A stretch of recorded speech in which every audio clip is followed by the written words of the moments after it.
Hey fans, welcome in to the 2021 fall regular season. I'm George Young, and it's the Panther pregame show as we get set for the Murphy Bulldogs and the Franklin Panthers coming up at 7:30. Here on the Panther pregame show, we've got a lot of guests to get to. We're going to talk to a lot of coaches, going to talk to the athletic director, newly named athletic director, Matt Bradley, leading up to the 7:30 kickoff when Byron McClure and Mike Wood will be joining me here at the pit. Let's welcome in our first guest here on the Panther pregame show.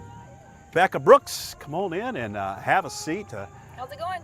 First lady of Panther football and also the head coach of the varsity volleyball team. And you guys have been busy.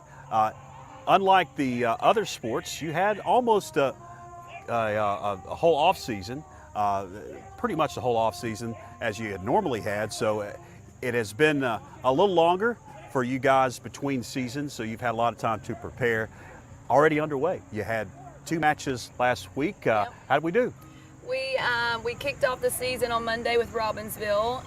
Great team, top of their conference for non-conference play for us. We fell short. We went 5 games. 5th game we lost by 3 points. So I can't complain with that. First game of the season, the girls did very, very well. So we got 2 days of practice in between, and we went over the mountain to Hayesville last night and swept them in 3, and it felt good to pick up that win. And so we're 1-1 right now, and on top of the first week of school, we'll have 3 games in a row next week. So and two home games. So hope people come out to see these girls play. You'll be playing at home. At home Tuesday. On Tuesday and Thursday, yes. Tuesday against the Murphy Bulldogs. Yeah. And so always it's pretty intense when Murphy and Franklin get together. Hey, it's a good show, that's for sure. That's a tough team.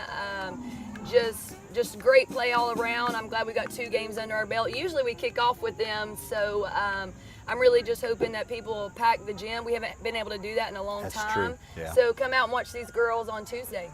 All right, we'll let you go here on this, on the Panther pregame. We've got something new this year. Okay. It's called the Coaches Challenge. And all the coaches and athletic director, Matt Bradley, that we talked to, we're going to ask you some, I wouldn't say bizarre questions, but maybe off-the-wall questions. And we'll see how you do. We'll tally the results next week. Okay. And you'll be joining us here on the Panther pregame next Friday. All right, you ready? Ready. All right, first question. Okay. At kickoff, will the temperature here at the pit be above or below 77.5 degrees? What do you think? At kickoff, above. Above 77.5. The Panther Marching Band, their halftime performance tonight, is it going to be longer or shorter than 7 minutes? Longer. Longer than 7 minutes. Our instant replays here at FPSN, how many are we going to be using tonight? Above or below 6.5? Below. Below 6.5. Our broadcast tonight, the whole duration, is it going to be longer or shorter than 2 hours? I love it. Y'all do a great job from beginning to end. Like, it needs to be longer. People need to be watching this. This is awesome. 2 hours and 15 minutes, by the way. She thinks awesome. it's going to be longer than that. All right, final question. Okay. Becca, at the end of the 4th quarter, will the temperature be above or below 71 degrees? Above. Above 71 degrees. All right, we'll see how you did next week. All right. Thank you so much. Thanks for having me. Coach's Challenge, our first interview here on the Panther pregame show. Got a lot more to come. Stay with us, fans. We're coming for everyone this year. Hi, everybody, and welcome in to another night of Franklin Panther football. Yes, complete.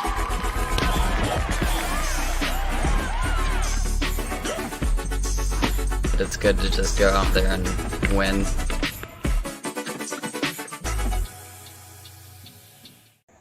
Welcome back, fans. Panther pregame show continues here at the pit tonight ahead of kickoff at 7:30 of the season opener. Murphy and Franklin. George Young back with you. And now joined by the head coach of the men's soccer program here at Franklin High School. Matt Kosnik joins us here. Easy there. Yeah, I'm sliding around here. Look at that. All over the place here. It's kind of hard to boogie here in the chair. Telling you, Yeah. I'm telling you. Great set we have here in the Panther pregame show. Our first try at our Panther pregame show here at the pit. And Coach, you guys are already just underway. In fact, you guys had a game last week, a soccer match last week. You got a couple more coming up. How so far has the season gone with your preseason preparation and now into the season? Well, George, it's actually been, honestly, if I were to say anything about it, a very long year because we really didn't get a lot of time off. Right. We had a couple months there in between seasons. You know, as we all know, we didn't have our sport starting until January this last year. So we started off a little rough last year, and then we ended with a 4-game winning streak. And honestly, what I've seen is just a continuation of that mentality of winning. We have very high expectations this season. We had our first ever alumni versus alumni match this last week, and it was extremely successful as a fundraiser. And it was a great time for our current players to be able to see some of these greats who have been there over the years, and hopefully continue that tradition of winning that we've had. We had our first match against Swain earlier this week and won 8-1. Very extremely happy as a coach.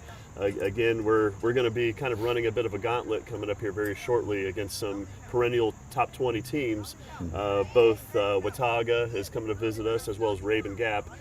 Those are two tough opponents, and it's a great way to start off the season, just to be a measuring stick for what we're looking for this year.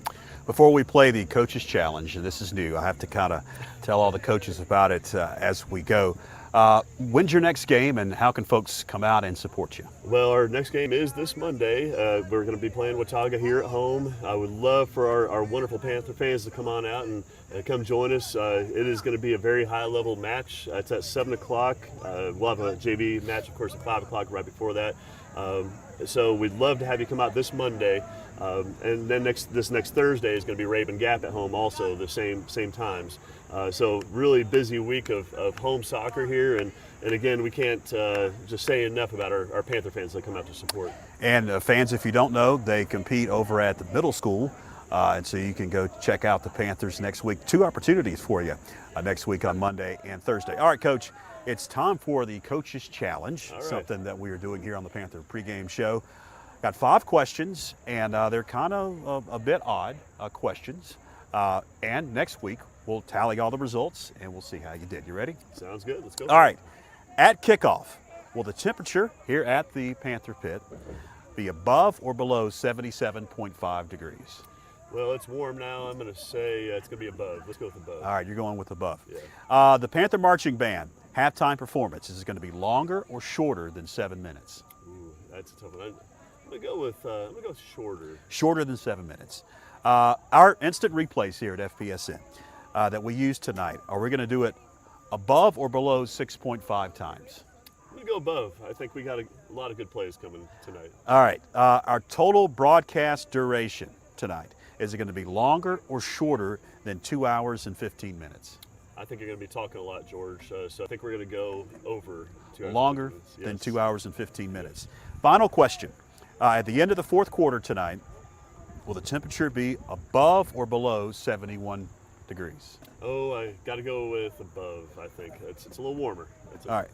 Going with above. Above. We'll see how you did next week, Coach, and I'm sure you'll be joining us next week as well, hopefully, Definitely. here on the Yes. Panther pregame. That's Coach Matt Kosnik, the men's soccer coach here at Franklin High. Stay with us, fans. More to come here on the Panther pregame show.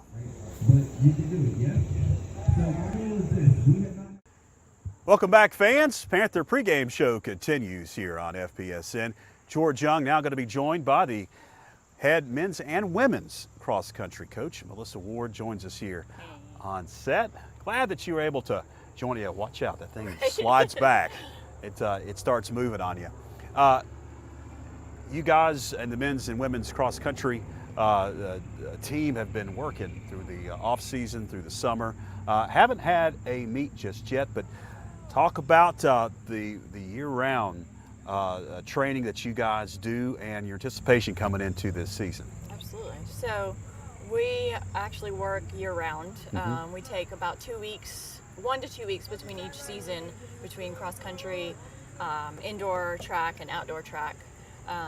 And through the summer, we had track up until the end of June. So Yeah. we were a little short on our workouts for cross-country. We went right from track to cross-country, but it's worked out really nicely. The kids have worked hard since this time last year when we got pushed off from COVID. Now, tell us when your first meets are and kind of how the season flows. So we have our first meet on Friday the 27th. That's going to be in Hendersonville at Jackson Park. That's the carnival. It's typical opener for the season for everybody. It's several different races, some individual where the kids can kind of get a feel for it, the new guys, and then more of the varsity in the either in the invitational or the championship races. Well, spotlight a couple of your athletes that you expect to excel this season. Okay. Well, I've got 2 seniors right now. Lucky to only have 2 seniors, so we won't lose too much. But we've got Ethan Farrell, who didn't participate last year because of his accident. Right. He has really put in some work. He's been with us the whole time. He did participate in track, but cross country, he was just our cheerleader. He is fast. He has really put some work in. And then we've got Andrew Garrison. He's a quick one. We've lost the twins for college. Right. The Stamey twins. So these guys are pulling up the end as far as the boys go. And then we've got Hannah Ludwig. She is a junior this year. She's going to be our top girl for sure. She has put in work, and Dylan Garcia has been her idol. So. Yeah, and Dylan's career speaks for itself. Yes. That's a good mentor to missing have. her big time. Absolutely. Big time. Well, good luck with your upcoming season, Thank and you. we'll be checking in with you throughout the football season and Okay, cool. following how you guys are doing. This year here on the Panther pregame show, we've got something a little bit different. Okay. Each coach we're talking to, we're asking them some questions. We're calling it the Coach's Challenge, and we've got some I would say bizarre to off-the-wall questions. Okay. 5 of them here for you, Coach, and we'll compile all the answers, and next week we'll tell you how you did. You ready? Sure. For the Coach's Challenge. All right, Coach Ward, at kickoff tonight, will the temperature be above or below 77.5 degrees? Kickoff at 7:30? Yes. 7:30. I'd say below. All right, the Panther Marching Band, their halftime performance, is it going to be longer or shorter than 7 minutes? I think it's going to be longer. Longer. All right, instant replays that we use here on FPSN, are we going to be using them 6.5 times above or below that number? Above. Okay. Total broadcast duration, are we going to be on the air for more or less than 2 hours and 15 minutes? More. More than that. Yep. Final question. At the end of the 4th quarter, will the temperature here at the pit be above or below 71 degrees?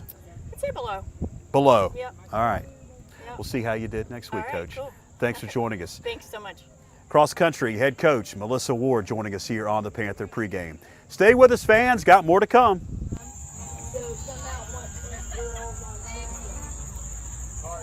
Welcome back on the Panther pregame show as we get you set for kickoff of Murphy and Franklin. George Young back with you here on the field.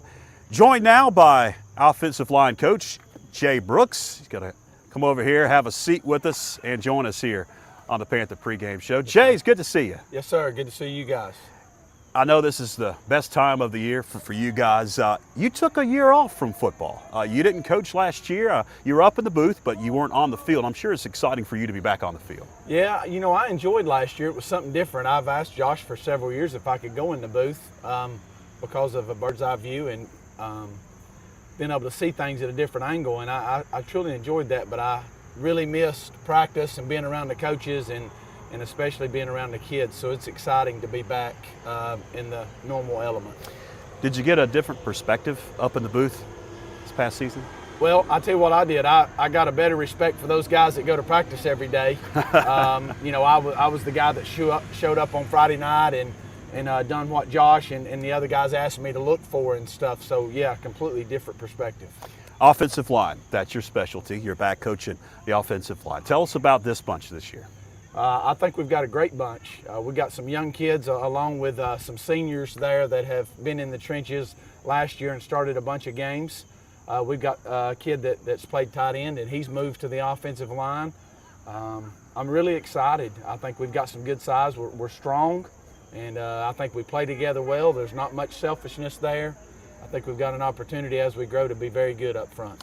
Speak to the offense that Josh runs and how important that offensive line is. Well, I think that if you can run the football, then it enables you to do a lot more things. And you look at any level of football, and it's from Pee-wees through the NFL, teams with a good offensive line are usually the most successful. I mean, you can look at Tampa Bay Buccaneers last year, how great their offensive line was for Tom Brady, and they won the NFL championship because of that. So it's very important in the way that Josh likes to call plays. So we take a lot of pride in that. Tonight it's the Murphy Bulldogs, team y'all saw just about 5 months ago to begin the spring campaign. I have to make sure that when I say 2021, I say fall and spring now, because it was just 4 months ago you were out here on the field with Smoky Mountain. Saw Murphy then, they ended up winning the state championship. Returned a lot of guys tonight. Talk about tonight's matchup with the Murphy Bulldogs. Well, we have the utmost respect for Murphy. I think we've played them about 25 years in a row. They've got a tremendous program, needless to say, with numerous state championships, and they return a lot of guys, especially up front. A lot of talent with being well coached. They play extremely hard. We've preached all week that we've got to match their intensity or even bring it up a level to take them on. And you know, we've got to believe, first of all, that we can win and be successful, because that starts everything off. But it's going to be a tough game. They're very disciplined and very well coached. Well, here on the Panther pregame show, we are doing little things different this year.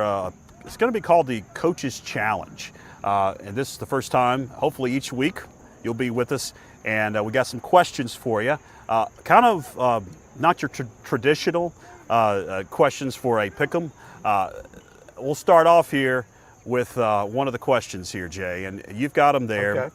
If you want to take a look. At kickoff, Jay, will the temperature here at the Panther Pit be above or below 77.5 degrees? What do you think? It'll be above tonight. All right. The Panther Marching Band, their halftime performance, what do you think? Is it going to be longer or shorter than 7 minutes? The performance itself will be less than 7 minutes. All right. FPSN, our instant replays tonight, do you think that it's going to be above or below 6.5? What you think, Jay? You talking about in seconds? Or I think actual replays that we go to. It'll be above that. Okay. Our total broadcast duration, is it going to be longer or shorter than 2 hours and 15 minutes? What do you think? It'll be shorter than that. All right. I think it's going to be a pretty short game, all that running attack that Murphy and the Panthers have. Yes. All right. At the end of the fourth quarter, will the temperature be above or below 71 degrees? It'll be below 71. All right. Next week, we're going to compile all this, and all the folks we're going to have here on the Panther pregame, a bunch of your colleagues, we're going to compile them, and we'll tell you how you did. All right, that's probably not going to be very good. All right, thanks, Jay, for joining us here on the Panther pregame. Stay with us, fans. More to come. We're coming for everyone this year. Hi, everybody, and welcome in to another night of Franklin Panthers football. Yes, complete.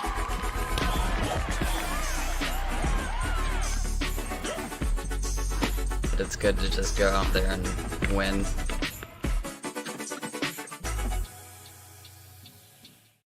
Welcome back, fans. Panther pregame show continues here at the Pit ahead of the kickoff at 7:30. Murphy and Franklin coming up here on FPSN. George Young back with you, and we're going to welcome on the athletic director for the Panthers. Matt Bradley joins us. He's going to take a seat here on our set. Carefully. Matt, it's been a pretty eventful couple of weeks, I guess a month or so, a little over a month. You have officially been here in the big chair, the athletic director for the Panthers. How has all this come together, and how are things going so far? Georgia's going really well. I mean, a benefit is with the experience from the middle school, I had a lot of the connections with the coaches. Middle school and high school here works very close together. So those relationships were there, so that was a good situation. There is quite a bit to it. Coach Haley helping out has been fantastic. That's obviously something I could not do without. Just trying to we have a great group of coaches here at Franklin High School. Had a coaches meeting, everything was great, everything went well. trying to really focus on Franklin, pulling for Franklin. Really just getting the Panther pride back and going and all that stuff. I know that you've been associated with Panther Athletics for a number of years, but stepping into the role as athletic director, what's been the biggest challenge for you so far? The biggest challenge right now is, I think it's the biggest challenge for everybody. It's the elusive pandemic that's still floating around out there. There's never a great answer to anything. So that to me is the greatest challenge right now. Hopefully, eventually we will get past that. It seems to continue to rear its ugly head. You're also the defensive coordinator, and we'll see you out here in just a few moments on the Panther Pit field. Talk about your defense this year. Well, we have 6 returners from last spring, not last year. Right. That are back. The kids have worked really well. They picked up where we left off. We had a little break, picked up where we left off. They've been able to execute things in a flowing way that we just had finished. Mm-hmm. They've worked hard. I'm really excited about this group. They're a fun group to coach. Very hard-working group. Well, Coach, before we let you go, because I know you've got a lot to get to, this year here on the Panther pregame show, we're going to do a little coach's challenge, and we've got some questions for you. We've got 5 questions here, and they're kind of, I wouldn't say bizarre questions, but maybe off-the-wall questions. Right. And then at the conclusion of tonight's broadcast, we'll gather all the results, and then next week we'll tell you how you did. And then hopefully if you're with us next week, you can compete again in the coach's challenge. All right, here's the first question, Coach. At kickoff, will the temperature be above or below 77.5 degrees? What do you think? I'm going over. Over, all right. The Franklin Panther Marching Band's halftime performance. What do you think? Is it going to be shorter or longer than 7 minutes? I think I'll take the under there. Taking the under, all right. Us here at FPSN, our instant replays used during tonight's game, is it going to be above or below 6.5? Ooh, going under. All right, under 6.5. Our broadcast tonight, is it going to be shorter or longer than 2 hours and 15 minutes? Over. Over. All right, final question here on the Coach's Challenge. At the end of the fourth quarter, will the temperature be above or below 71 degrees? I think I'm going to stay above. Above 71 degrees. All right. Yeah. We'll see how you did next week. All right. Athletic Director Matt Bradley joins us here on the Panther pregame show. Stay with us, fans. More to come. Welcome back, fans. Panther pregame show continues, getting set for kickoff at 7:30. Murphy and Franklin. George Young back with you. Now we're going to be joined by the head man of the Panthers, Josh Brooks. Josh, come on in, have a seat with us. Sir, thanks for having me. Yeah, it's good to see you. Coach, about 4 months we were out here, that Smoky Mountain game to end the year. Hard to believe it. It is, and it has been a eventful 4 months for you. Kind of take the fans through what your decision was initially to step away from the program and then come back. Well, I've answered that question a lot.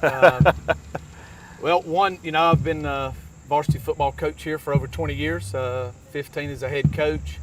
Felt super about our returning class, our returning team, and felt like if someone was going to take over, it'd be a great time to get off on the right foot. I got a daughter that's in the 6th grade playing volleyball. My wife's head volleyball coach here at the high school. We got 4 kids. I felt like it was my time to transition into more of that role, and but at the end of the day, what was best for our program, our team, was for me to be the coach. My wife felt very strong about that. She talked to me like a player. Basically didn't give me a lot of choice. My kids, Oakley and Bristol for sure, the older ones, this is their realm, this is their world down here, and so they wanted Dad to be the coach. And since Becca and I've been married, the kids have been alive, they only know me one way. And so at the end of the day, I guess I'm lucky to still be the coach, and I'm blessed to be the coach. Selfishly, I'm super happy to be the head coach of this group of young men and of this team, and looking very forward to seeing how we respond as we move through this season. Well, you've got a lot of guys returning, Coach. They've been starters, many of them, for 2, some 3 years. I know coming into the season, you always have high expectations.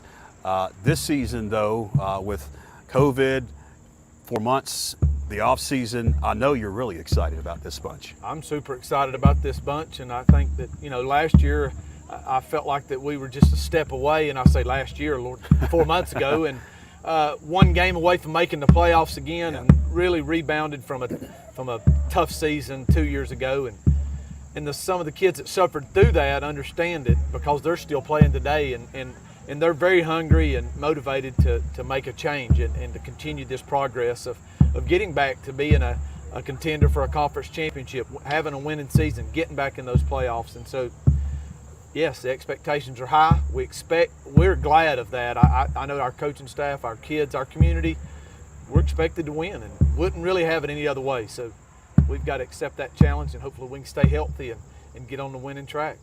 Tonight it's the Murphy Bulldogs. They're coming off another state championship season.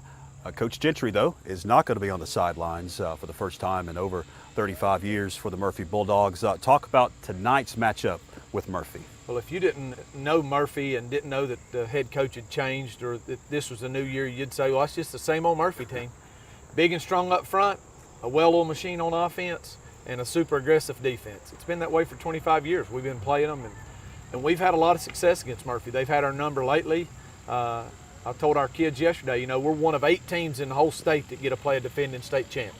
Tonight's our chance to open the season against Murphy, and what a challenge, what an opportunity to play against a great team, a quality program, a well-coached team, and we'll get to see where we're at, and then we'll learn from this and move on, win or lose. So great opportunity for us to open the season against Murphy. Well, Coach, here on the Panther pregame show this year, we're doing things a little bit different. We've got a coach's challenge going on for everybody we have talked to. You're the last that we're going to talk to tonight. Got some bizarre, maybe off-the-wall questions here, and we're going to tally them at the end, and next week we'll tell you how you did. Let's get into it. What do you think tonight's temperature is going to be above or below at kickoff, 77.5 degrees? What do you think? Below. Below 77.5. Yep. All right, the Panther Marching Band, their halftime performance tonight, is it going to be longer or shorter than 7 minutes? It's going to be shorter than 7 minutes, and I want to give a shout out to our band. What a great group of kids. They got a great leader in Mr. Huckabee, and what they do for Franklin High School and our community is unbelievable, and we appreciate what they do, and I can't wait to hear them making that noise down in the end zone tonight. The FPSN replays we use tonight, do you think we'll have more or less than 6.5 replays?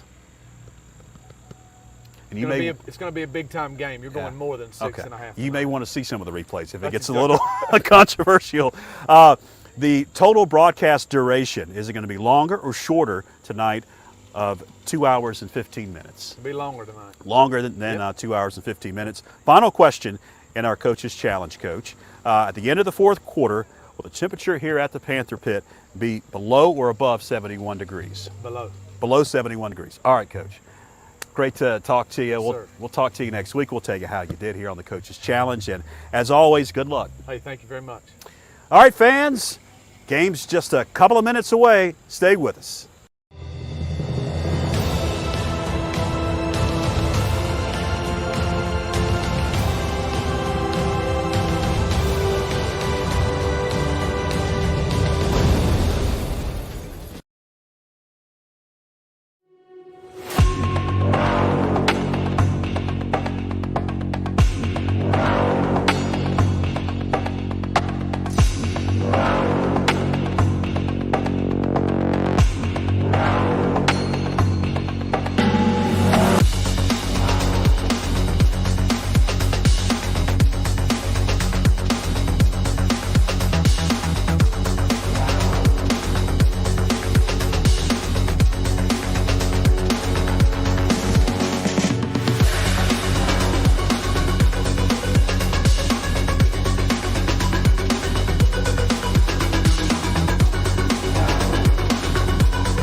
To the Panther pit as we get set for the Murphy Bulldogs and the Franklin Panthers.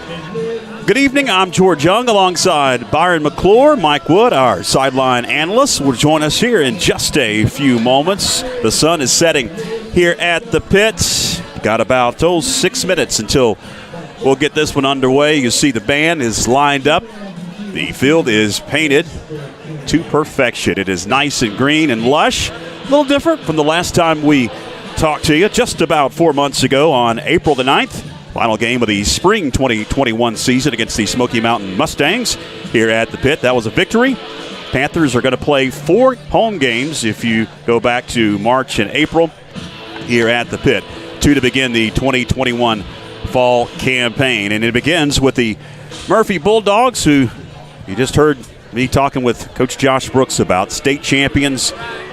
To be the best, you've got to beat the best, and that's a familiar place for the Murphy Bulldogs atop the 1A ranks. But one thing that is not familiar is Coach David Gentry not being on the sidelines, and he retired after 35 years at the helm of the Murphy Bulldogs, and Joseph Watson will take the helm, the offensive coordinator for many, many years. And Byron, I don't think much is going to change if you are viewing the Murphy Bulldogs and you viewed them for 20, 25, 30 years. They're going to look pretty similar, I would think. Yeah, they've still got black and yellow on over there, and they still play tough.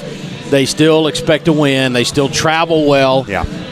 And you're right, it is unfamiliar to not have David Gentry on that sideline. Many people watching tonight, including this guy sitting right here, have played against his teams over the years, and it's a new era for Murphy football in terms of coaching. But I guarantee you that playbook didn't get changed a whole lot, and the philosophies didn't get changed a whole lot, and I'm sure the expectations did not change at all. The captains are meeting at midfield. We'll have the toss of the coin coming up here in just a few moments. One thing that is very familiar to both of these squads are the players. They played back in the spring, many of these same players over in Murphy. We'll see tonight here at the Panther pit. One of those players is Kellen Rumfeld, who led the Murphy Bulldogs to the 1A state championship. He got hurt in that state championship game, and he has been nursing a bum shoulder throughout the summer. We don't know if he is going to be under center, but most likely we're going to see him on the field tonight. Yeah, Kellen's got a sweet mama that graduated right here at Franklin High School. Crystal, a fine lady, and his daddy was a pretty good athlete, and Kellen falls right in line with that. We're going to see him out here in some capacity tonight. I think what we expect to see, because he's having trouble with that shoulder, which is so unfortunate for a kid, so talented. But he'll be probably out at wide receiver tonight. I expect where we'll see him. But he can change a game. He's one of those kids, just like his dad, who I remember many years ago, just has a nose for the ball, knows how to change a game and make big plays. And on the other side for the Panthers, Christopher McGuire, his 3rd season as a starter in some capacity. This will be his 2nd under center. And one thing that I have seen and I've read, all the folks that have seen the Panthers in the 7-on-7s and in the scrimmages throughout the fall camp and over the summer, how much Christopher McGuire has improved at quarterback, especially when it comes to accuracy. So incredibly gifted as an athlete. Where he really scares teams is when he gets out of that pocket and is a threat to run it as well as throw it. And hopefully we'll get him some protection up front and let him go to work tonight. We've got the toss of the coin at midfield. We'll join the audio once they exchange pleasantries here. Okay, gentlemen. Murphy, you're the visiting team. You're going to call the coin toss, okay? What I have right here, it shows tails here, shows heads here. See that, Franklin? Yeah. Okay. What I'm going to do, I'm going to flip it and let it hit the ground. But before I flip it, you're going to call and let number 2 know what you call. What do you call? Tails. What did he say? Tails. He said tails. It is a tails. So you want to defer? Defer. Yep. Which way you want to kick? Away from the scoreboard? Yep.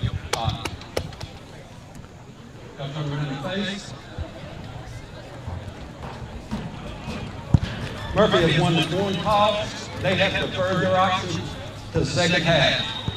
Franklin will see. Shake hands. Was the toss of the coin. Right in there was our man Mike Wood, who will be roaming the sidelines for us throughout the evening. Great to be back here at the pit, Mike. It is a beautiful evening for football.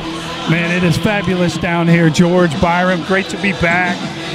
It's fun to be in that locker room, hearing the coaches game planning. The kids really excited. Coach Josh has got a little bit different flavor to him. He's a little more relaxed and laid back. Obviously, that's going to change in 1 minute and 23 seconds. But it's kind of neat. You know, I talked to him before the season. He talked about his dad passing and the stories he heard at the funeral. There was no scores ever told.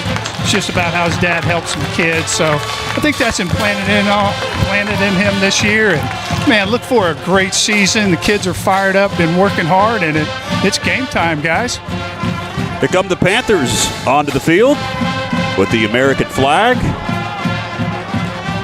Rocky Top played by the Panther Marching Regiment. Talk to Buddy Huckabee. We'll hear from him coming up at the half as they'll perform, and then we'll hear from Buddy. And they haven't been on the field in just about 2 years. Last year, this past spring, they weren't allowed on the field because of COVID. They weren't allowed even to practice because of the school situation and COVID. And so they're just happy to be out there. And I think a lot of folks in the pit tonight and folks even viewing that couldn't be here are happy about that fact. I'm happy to have them out there. They add so much to the game. You know, that's what I love about this game and even the college game is the band, right? And out of anything bad, something good could come out of it. I love where they're sitting down in the end zone. It is such a cool little thing to have them down there in their own little space. And they probably feel pretty special down there too, but they're a big part of this atmosphere that's created in the Panther pit. The Panthers have taken the field, and the Murphy Bulldogs will come out to kick it away as the 2021 fall campaign for both these squads will get underway. Both these teams have high hopes, especially for the Panthers after a couple of down seasons. This group, Byron, has a lot of experience, both sides of the football. Yeah, these guys have come up, started playing young. These guys, especially the juniors, a good nucleus of juniors in there. They got a lot of experience this past season, and then you've got some seasoned seniors in there as well. So expectations are high. We played this bunch 4 months ago and, had a couple of bad turns in that game that really broke it open for Murphy. But if you remember, it was such a physical game, Mike Wood. Franklin really brought it that night, and I hope we do tonight as well. Yeah, Coach Josh was talking about that before the game. We was talking about last year's game, real physical. He expects it to be the same tonight. We got two speedsters back receiving the ball, Stiles and Pollock, ready to start the season. She's wearing number 6. She's not on my roster, but I believe it's Caitlin Barrero who is going to tee it up and kick it away for the Murphy Bulldogs. Back deep to receive is Keegan Pollock for the Panthers. Going to be a short kick. Get it on the run and go. And Pollock going to pick it up at about the 30-yard line and be snowed under as he goes out of bounds at the 37. The Panthers will have decent field position to begin this ball game. Here comes the Panther offense. Got some bruisers out there. Names we'll call tonight. You'll see Kellen Stiles toting the football. You'll see Ty Hanley toting the football. They'll have Braden Watts in front of them leading the way at the fullback position. Of course, we've already talked about Christopher McGuire under center. Undoubtedly the best athlete on the team. I look forward to him having a big night. And in the game back in the spring, his legs, especially that first half, played a big difference for the Panthers offensively. As the toss goes to Ty Hanley. Hanley is going to be upended at about the 40-yard line. A pretty good gain on first down for Hanley. Make it about a 3-yard gain, 2nd and 7 coming up. And what you're going to see here with these blend of backs, Mike Wood, is totally different. Ty Hanley, a bruiser, a pounder. Kellen Stiles, likes to read the hole, dance around a little bit and find open space. So two different styles, but both very effective. McGuire barks at the line of scrimmage, and here comes the flag.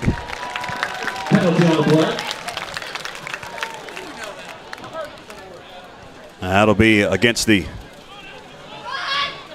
Murphy Bulldogs, jumping into the neutral zone. That'll give the Panthers a extra 5 yards. 5-yard penalty, replay the down.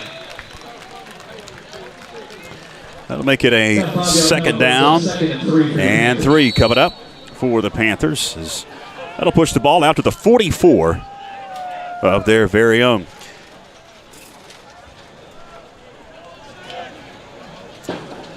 Receivers to both sides as McGuire takes out quick handoff up the middle. There you go. Ty Hanley going to move that pile to about, was it Watts? Yeah. The fullback, Braden Watts, gets the carry, and he picks up the first down up to the 48-yard line. Good to see that young man back. ACL tear in basketball, I think last December. He's worked his tail off to get back to this spot. He's a junior, but he's a young junior. Probably should be a sophomore. Matter of fact, I think he's just had a birthday and turned 15 years old. So young kid out there, but he can really tote the football. 1st and 10 for the Panthers as McGuire will send Grant Adams in motion. Handoff, Watts right up the middle to the 50-yard line. Couple on first down for Braden Watts. Our fantastic brand new scoreboard this season on screen is brought to you by the Walmart Supercenter of Franklin. They are proud to be our official scoreboard sponsor. Store manager Steve Piazza and his staff back the Panthers on and off the field. Looking for a rewarding job? Inquire today about job opportunities at your local Walmart Supercenter with very competitive pay and benefits. Correction, George. Braden's 16 years old. Time does go by Just pretty turned quick. 16. Just turned 16. I saw that on Facebook. Yeah. 2nd and 8. Going to run the option. Pitches it. Does McGuire. Hanley got some space. 40, 30. Takes on a defender. Out of bounds at about the 27-yard line. That's a big gain for Ty Hanley. Boy, that's something different for the Panthers. A little sprint option with some speed under center. Chris McGuire just attacking the defensive end there and making them commit to the pitch or the run. Great play. I can promise you in their defensive roundtable, they talked about number 2 and how they had to account for him. But a good run there by Ty Hanley. He's got some wheels. And you know what also looks good out here is we got an experienced receiving crew. Keegan Pollock, Grant Adams, and you got big old Davis Anders in there. It's pretty solid on the receiving end. Opening drive for the Panthers. If you just joined us, as we're under 10 minutes left, opening quarter. On first down, play fake. McGuire going to fire. Has a receiver. It's caught. 19-yard line, pushed out of bounds. Pollock. Nice little play there. Sprint out to the left by McGuire to his strong side and throws a strike to Pollock.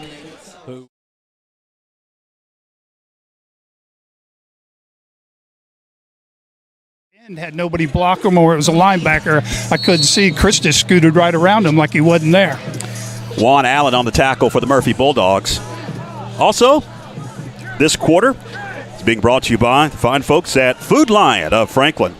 Tell you more about Food Lion coming up here after this play. 2nd and 2, just a straight quarterback sneak right up the middle for about 5 yards for Christopher McGuire. That'll move the chains down to about the 17. Josh Brooks football, isn't it, Byron? Moving those chains, eating up the clock, mixing it up. It is, and a good sign up front, Mike. It looks like our line has come to play tonight, right? I mean, they're making some things happen up front. Coach Jay told me from the scrimmage last week watching the film study, you know, they had like 78 plays. The kids learned a bunch. First down at the 17. We've got movement, but no flags. In the red zone, the Panthers march as we tick towards 9 minutes left. Opening quarter. Hanley right up the middle. Picks up about 3 yards on first down. Nice solo tackle by the Murphy Bulldogs. Will Johnson Jr. I love the way that freezes a linebacker when McGuire rolls like that. Those linebackers are watching him and then slightly hands off to Hanley around the other side. 2nd and 8, gain of 2 for Ty Hanley. 8:40 left for the rolling clock, first quarter. Glad you're with us on YouTube Live and Facebook Live. Make sure you share our post if you haven't already. Hand to Hanley. Got a blocker out in front. Hanley to about the 10-yard line. They're going to mark him back at the 11. Gains about 5. It's going to bring up a 3rd and short for the Panthers. Kevin Cave, number 71, a senior, 6 foot 200, laid a nice block there on the Murphy Bulldog. Already 4 minutes into this drive, Panthers just methodically marching down the field, and this is the style of football we need to play, Mike. Absolutely. Just keep it this way all night, grinding the clock, keeping the ball away from Murphy. We'll be in good shape. Under 8 left here in the opening quarter. Big down and distance for the Panthers. Don't want to stall deep in the red zone. McGuire rolls out, fires to the end zone, and through the hands of his intended man, Pollock. That's going to bring up fourth down. A little bit of pressure on McGuire that time. Yep, threw it a little behind him, hit his favorite receiver, Keegan Paula, in the scrimmage. He really looked for him on each one. He was running those inside curls about 12 yards out, hit him solid in the scrimmages. So you know he's coming out under center looking for number 1. Fourth down and 3, and it looks like the offense is going to stay out on the field. We won't see the kicker come out to attempt a field goal. He's definitely got the range. 4th and 3. McGuire now going to look to the sideline, and we may get a timeout here. And we will. 4th down and 3 coming up with 7:40 left. We'll take a break from the Panther Pit. Back after this.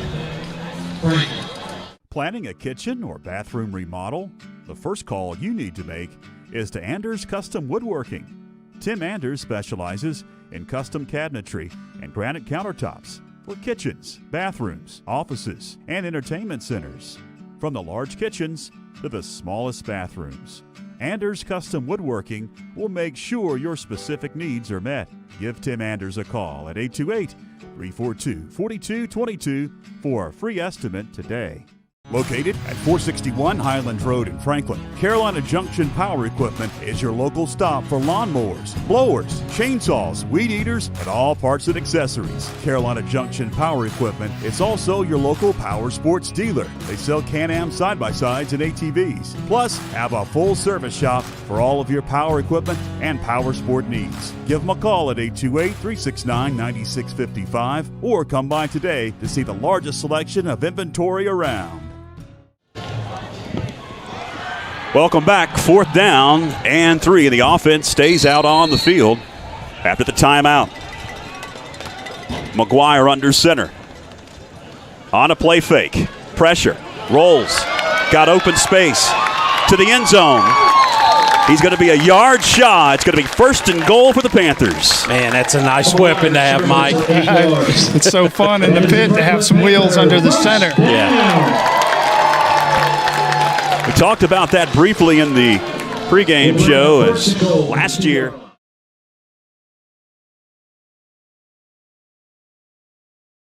Murphy made some adjustments in the second half. We'll see if that continues, as he definitely is a dual threat quarterback. 7:31 left. 1st and goal at the 1. McGuire fights to the end zone. And he is in. Touchdown, Panthers. Nice, just from Chris McGuire over the right side. Looked like they had a guard, fullback lead.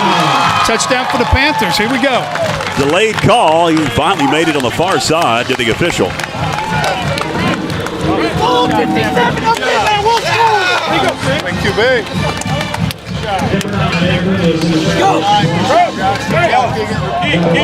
Extra point going to be attempted. Eric Munoz. Well, he's been working hard in the offseason, this kid. Get the snap down. The kick is up, and it is good.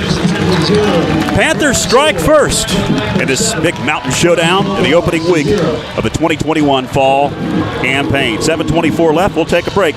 Back to the pit right after this. Sports Zone is your everyday low-price sporting goods supplier. We have the sports gear every athlete needs to be successful, from cleats, equipment, and protective gear to complete uniform sets. We even offer screen printing, laser engraving, and embroidery, as well as custom alterations and sublimated printing right here in Franklin. Don't race out of town to find the performance gear you need. We've lowered our prices throughout the store to give you the opportunity to shop local and score big. See you at Sports Zone. He's closed up in there. Welcome back, fans. 7:24 left. Panthers now on top, 7-0. They'll kick it away to the Murphy Bulldogs. We'll see who comes out at quarterback. That was a storyline coming in to this one, whether it was going to be Kellen Rumfeld, who quarterbacked the Bulldogs to a state championship last spring season. We'll see if he comes out here in just a few moments. Munoz has teed it up. McCracken and Allen back deep to receive for Coach Joseph Watson in his first game at the helm. of the Bulldogs. Going to be a short kick by Munoz, 11-yard line. 20-25, still rolling. Ty Laney. He's going to be hemmed in and dropped at about the 30. Bulldogs return the kickoff to the 29-yard line. Murphy runs a pretty good wedge play on the kickoff return there. Pretty good wedge on the kickoff return. So this week we've been asking a couple players to break that wedge. You got to go in there and protect yourself, but bust that wedge up. Looked like a pretty good job there. Wedge buster, raise your hand. Well, ladies and gentlemen, it is Kellen Rumfeld that will take the first snaps under center for the Murphy Bulldogs. They'll start at their own 29-yard line. Will Rumfeld and company. Rumfeld drops deep. Going to fire on first down. Has the receiver. Going to be caught at about the 38. And out of bounds. Tackle by Pollock. It's going to be enough for a Murphy Bulldog first down. Tough kid. I'm sure that's not comfortable, but he's getting it done. No, but coverage by Ben Waldrop Jr., 5'8", 125. He had pretty good coverage there. Coach Josh Season hollered out, decent job, decent job. Go ahead, Mike. I was going to say, that quarterback had a pretty nice release there, didn't he, guys? Yeah, I don't know why they said he was hurt. I don't know. Typical. He looked pretty good. He looked pretty good right there. Absolutely. Big hole right up the middle. Down to about the 40-yard line. Ty Laney found a big seam right up the gut.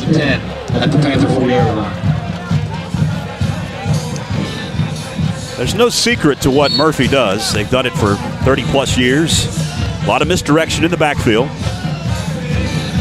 Panthers defensively have seen it before. Just have to adjust and make sure your eyes don't deceive you. It's like being at the candy shop. You got to stay true to some principles here. And Murphy will shift as Rumfeld barks at the line of scrimmage. Right up the middle it goes Laney. He's loose. Laney got to score. Flag comes out late. We'll check the marker. Check that as Chandler Wood. Laney, 30. We'll check the laundry on the field back at the 28-yard line. Little trap play right up the middle there worked pretty well. What was the flag, guys? I didn't see it. You? It looked like a hold deep, but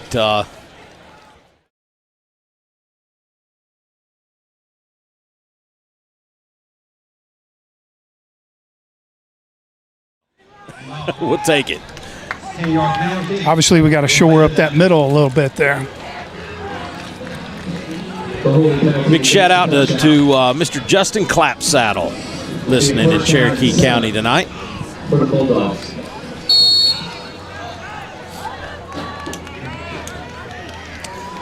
That wipes off 7 points or 6 points for the Bulldogs. 6:04 left after the penalty. 1st and 7 after the spot foul. Rumfeld going to swing it out.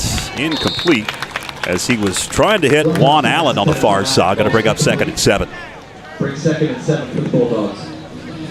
Big shout out too, guys, for the Van Drake boys out at Farm Bureau. They're collecting items for the Pisgah area relief. Mr. Ben Kazipski, the newly married. Yes. Big Ben. As I know Ben as Big Ben. I don't even try to pronounce his last name. Kevin McCall, Mike Gibson, those guys out there hanging out. They'll be there till Monday evening. Go by and take some supplies. 2nd and 7. Rumfeld out of the gun this time for the Bulldogs. Send Allen in motion. Allen going to get the call on the buck sweep. There you go. Gains a couple.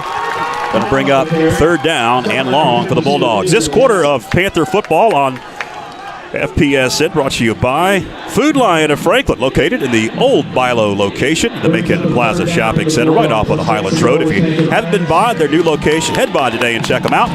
Store manager Christy McGuire and her fine staff back the Panthers on and off the field. Easy, fresh, and affordable. It's Food Lion of Franklin. 3rd down and 5. Rumfeld will work out of the gun with 2 receivers up top.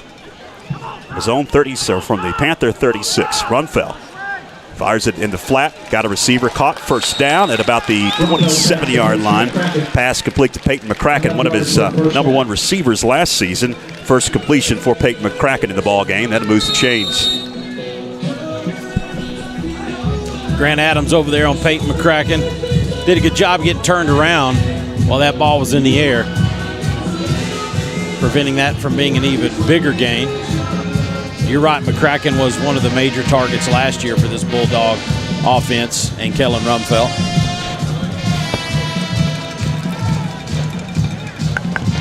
Four minutes, 45 seconds left. Clock continues to roll. Rumfeld deep in the pocket, scans, fires to the end zone, jump ball, and it's incomplete. Flag comes out late. My goodness.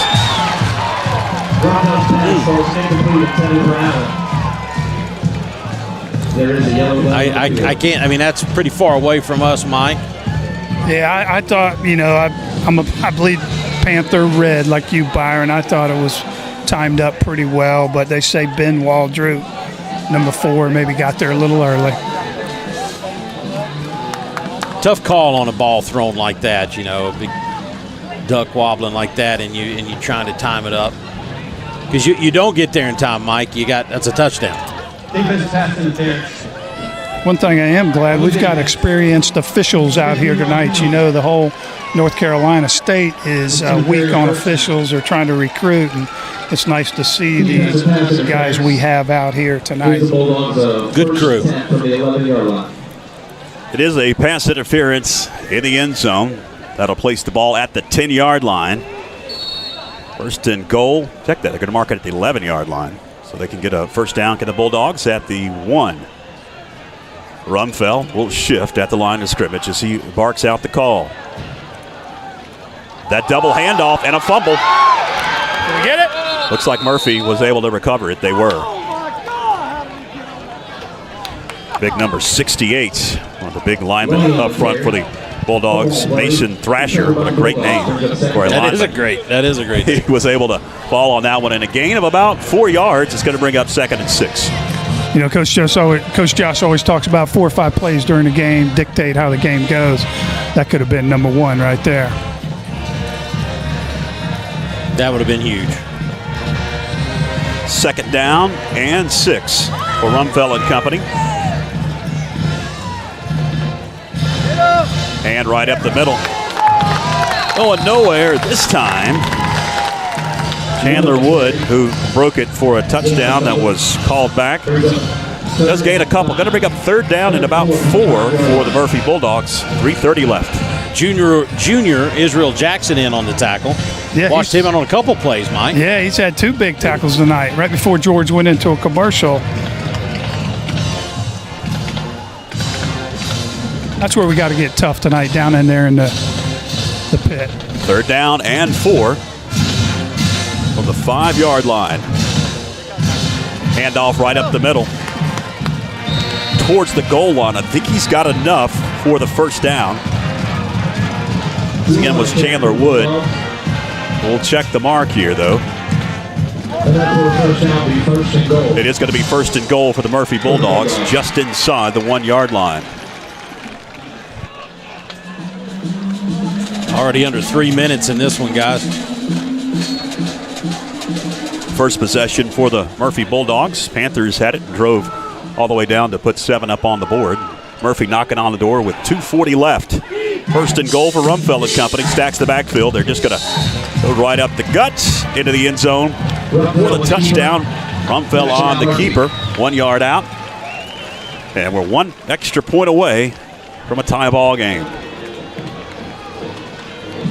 Well, no doubt, if Rumfeld's ready to play, then if you're the head coach at Murphy High School, you got to put the ball in his hands. And so far, don't know how much pain he is, but he was certainly effective on this opening drive. Good general behind that center. Yeah.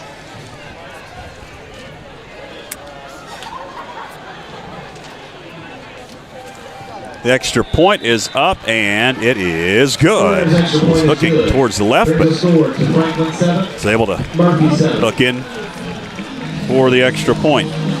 Tied at 7 with 2:34 left. We'll take a break. Back right after this. we're coming for everyone this year. Hi, everybody, and welcome in to another night of Franklin Panther football. Yes, complete.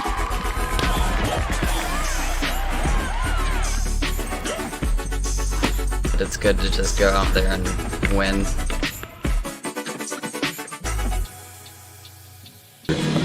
Welcome back.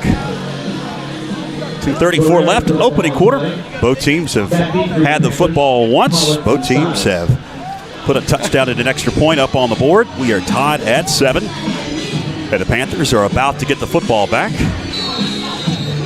Well, I'd love to see on one of these shorter kicks, I'd love to see Keegan Pollock get out on a running start and find a seam.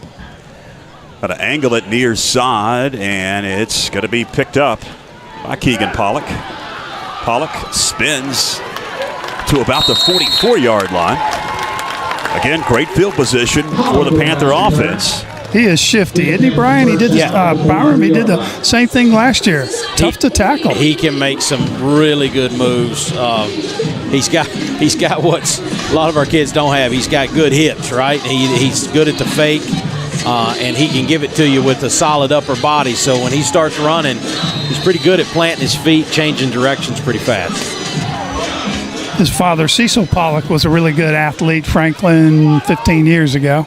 Well, I lost a bet. Andrew Raby, he bet me if we were talking about Cecil tonight. So, Cecil, there you go. You didn't actually talk about him. Yeah. Somebody else. Cecil did make the broadcast.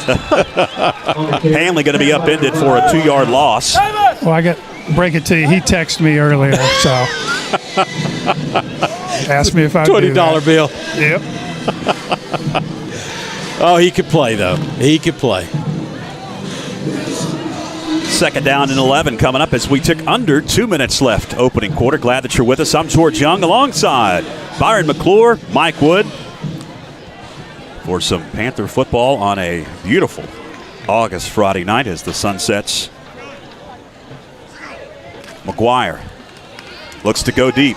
Heaves one down the seam, and it's over the head of Keegan Pollock. Not sure if Pollock could catch the ball in the air or not with his when he turned his head around. Not sure if he could pick it up. Bring up second down. Well, you know, I've been with Coach Josh for so long, I know that play is outside the numbers. Looks like Keegan ran his route inside the numbers from my angle. Chris threw it where he's, coached to throw it outside the numbers there. Minute 39 left, opening quarter. Going to bring up a third down and 11. The Panthers. Christopher McGuire under center, 3-man front for the Bulldogs. Play fake. McGuire heaves one. Pollock falls down trying to dive for it on the far side. We'll see the punting unit for the first time. Fourth down, 11. Just led him a little too far on that one.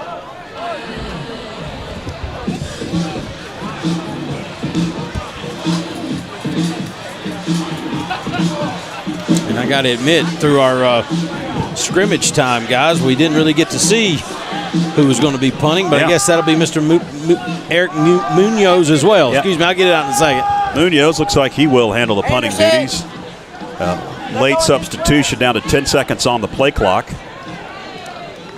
Allen and McCracken back deep at about their 25-yard line, down to 4 on the play clock. Snap is back. Munoz gets it out of there. Nice spiraling punt. Hit the ground. Gonna kick. Nice punt. There we go. Really good Inside the 10-yard line. And the Murphy Bulldogs will take over. Panther athletic program lost a great this week, Byron. Sure did. We've lost a lot of good people here recently, including Miss Nancy Patton. But in terms of the football community, a big loss here. Many, many kids in this town through the 80s and 90s especially were affected by Coach Bill Morgan, a teacher, a coach, a friend to many. Started Monticello High School in Georgia, moved here in the 80s, was head coach for a couple of years, and really left a mark on a lot of kids. I know for me growing up, I was great friends with his sons, Andy and Greer. I spent a lot of nights over at that house, and Bill and Trevon were like second parents to me. So our prayers and our thoughts go out to the Morgan family, to Andy, Greer, Kelly, and Trevon. We're thinking of you. Bill Morgan was a great man, and I think probably some folks watching this night maybe not even know that he's passed away, but he certainly left a mark out there, and just want to let you guys know that we're thinking of you. First and 10, Rumfeld under center at his own 9-yard line, and right up the middle. Not a 3, maybe 4-yard gain on first down. Or Ty Laney. Laney, a junior, 5'10", 180. For Coach Joseph Watson and the Murphy Bulldogs, taking over for the legendary Coach Gentry. Rode off on a white horse with a state championship. He couldn't ask for more. It's a way to end it, huh? 2nd and 6 coming up. Under 60 seconds left, down to 48. Rumfeld grabs the snap out of the gun, going to fire in the flat. Allen, nice solo tackle on the far side. Dalen Henry will limit it to about a 3-yard gain for the Murphy Bulldogs. It's going to bring up 3rd down and about 3 as we tick under 30 seconds left. Maybe the final play of this first quarter. Got a good battle inside the Cameron Cody in that center. That's pretty fun to watch right there. I've been watching that. Yeah. Cameron's he's a little gritty in there. Yeah, he's strong as a horse, about 6'1", 275. Good spirit about him, too. Enjoy, and you can tell in the locker room on the field, he's the leader on that line. Oh, yeah. That's going to do it for the opening. All right, we went black there for a moment. All right, we'll take a break. Back right after this. That's the end of the first quarter with your score. Planning a kitchen or bathroom remodel? The first call you need to make is to Anders Custom Woodworking. Tim Anders specializes in custom cabinetry and granite countertops for kitchens, bathrooms, offices, and entertainment centers. From the large kitchens to the smallest bathrooms, Anders Custom Woodworking will make sure your specific needs are met. Give Tim Anders a call at 828-342-4222 for a free estimate today.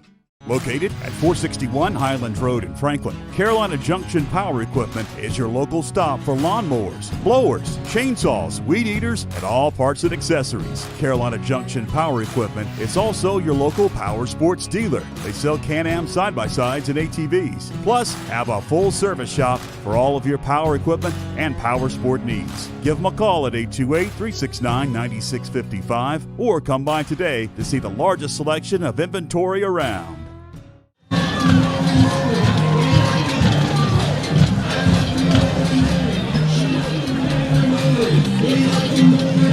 All right, welcome back. So we worked through a couple of technical difficulties there. Our graphics channel went out briefly and had us go dark. You can still hear us. It was dark. The lights did not go out, which is prone to happen here at the Panther Pit. So don't fret if you're watching at home. The lights did not go out. The second quarter of action just about ready to get underway here at the Panther Pit.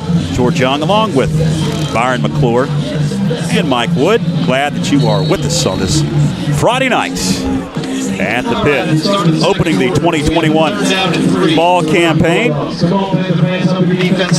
3rd down and 3 coming up for the Bulldogs. A chance with the defense to stand tall and see if they can pin Murphy deep and maybe get good field position with a punt.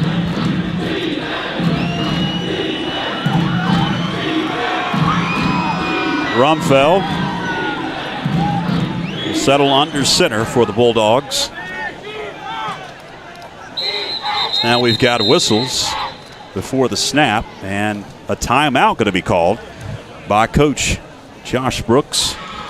And he wants to talk things over. Critical down to distance. I started talking about that when we came back from break, but this could be one of those 1 or 2, 3 or 4 plays throughout the ball game that could shift momentum. Well, needless to say, this is a big play right here. And you think, well, this is early. Well, no, it's already the second quarter. This thing's moving pretty fast. And in a game like this one, especially when you give the ball up on downs, Mike, it would be great, wouldn't it, to force them into a position to make a risky decision. Absolutely. We hold them here. We flip the field. We're going to get the ball around midfield, something like that. That's huge here in the second quarter.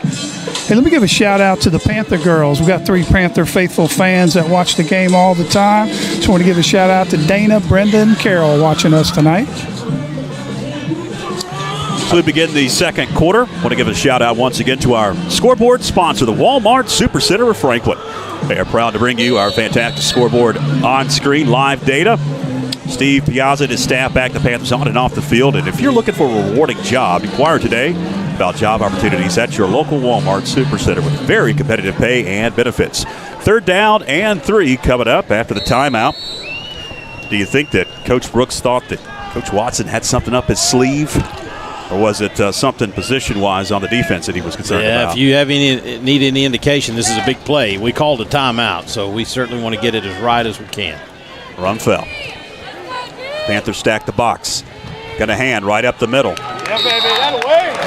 That away. From our angle, I can't tell, Mike. I don't think they got it from my angle. Nope. Yeah, I'm seeing a 4th down mark. Going to be short. About a half a yard short of the 1st down. And we'll see if Coach Watson, in his debut at the helm of the Murphy Bulldogs, is he going to roll the dice? It doesn't look like it. Looks like he's going to bring on the punting unit. Big play. I mean, honestly, like you said, Mike, we could end up with the ball here on their side of the field. So this is a biggie. It's going to be McCracken back deep to receive as Christopher McGuire stands at the Panther ball. And it's going to be a short kick. There we go. And going to roll out of bounds at about the 37-yard line. The Panthers will have possession in Murphy Bulldog territory. Knotted up at 7 apiece. 11:07 left in the second quarter. Glad that you are with us on the Franklin Panther Sports Network. These free broadcasts on YouTube Live and Facebook Live would not be possible without support of our business community and our sponsors like Walmart, like Food Line, Anders Custom Woodworking, also a fine sponsor for many, many years. I want to thank Tim Anders for being a sponsor of our FPSN broadcasts. 1st down. Hand to Ty Hanley. A helmet goes flying as Hanley goes into the line for no gain. That player most likely have to leave the field. And that is that Cameron Cody? Yeah, that's big old Cameron.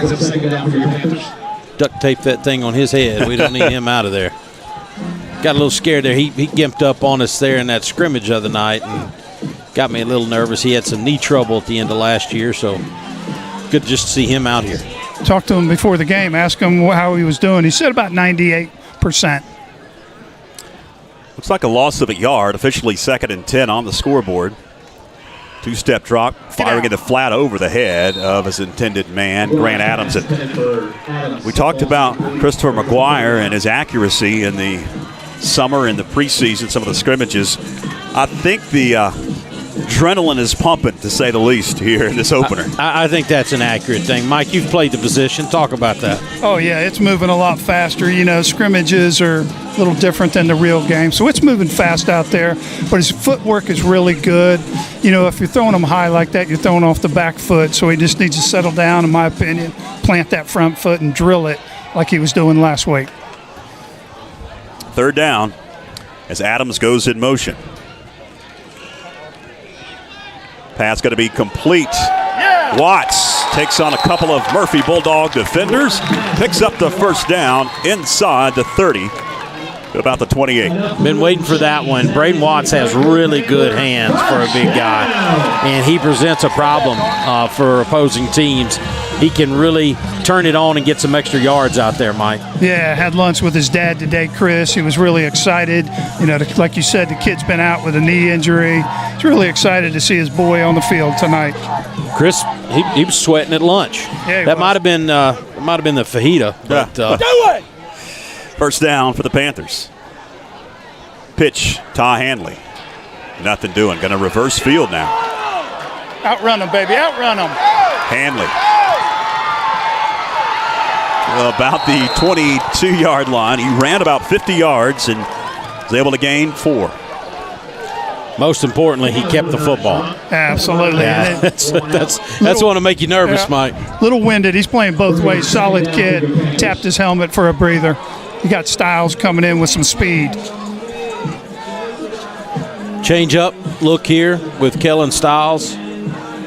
As we mentioned earlier, not the bruising style that Ty likes to employ. Kellen's real patient, likes to line his blocks up, does real good moving along the line of scrimmage.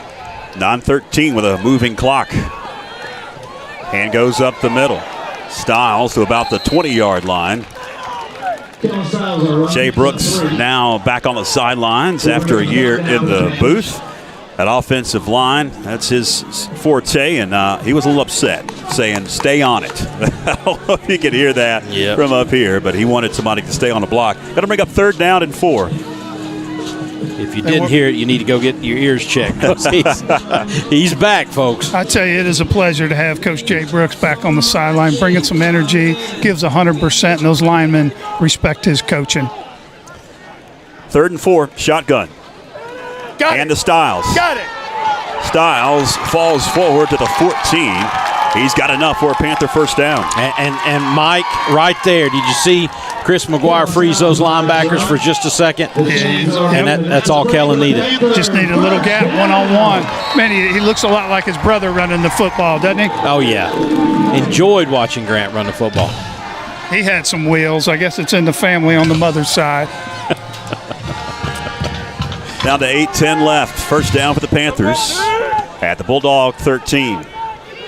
McGuire grabs the snap, hands to Styles. Styles shakes the defender, dives, and they're going to mark him out of bounds at the 2-yard line. First and goal for the Panthers. Man, exact same play, guys. We got a block on the corner that time, which gave Kellen plenty of green grass to run to. Great block out there. Who was that, Mike? I could not tell. I think it was a receiver or maybe Anders on that side. I thought it might have been Davis. You got the replay up there in the booth. Yeah, we got to get Clinton on that. 7:55 left. First and goal. They're going to mark it at the 3-yard line.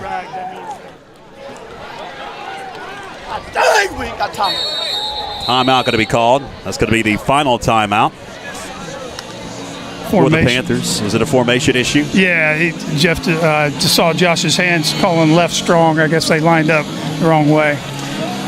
Talked about Jay a couple of times. We've got Jay back at the half, so stay tuned for that, fans, as Jay and Mike will chat heading into the locker room. We have sold 122 raffle tickets of who gets to interview Jay at halftime.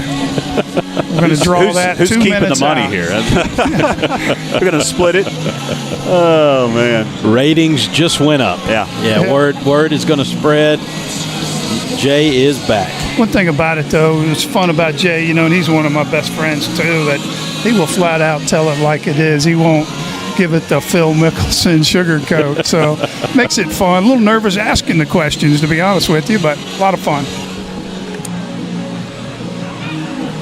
It's been a few nights you've wanted to hand that job off to me. Yes. But more nights than not, though, we were in a good position at halftime, so it was all good. Panthers will come back out. First and goal from the 3. As Christopher McGuire will settle under center. Big Watts. Going to pitch it to Styles. Styles hit at the goal line, but he is in. Touchdown, Franklin. Held on to it. He got walloped right there, Mike, and held on to it. Yeah, he did. But, man, nice big old hole by the left side of that Panther line. And that speed just hit that hole quick enough. You see there?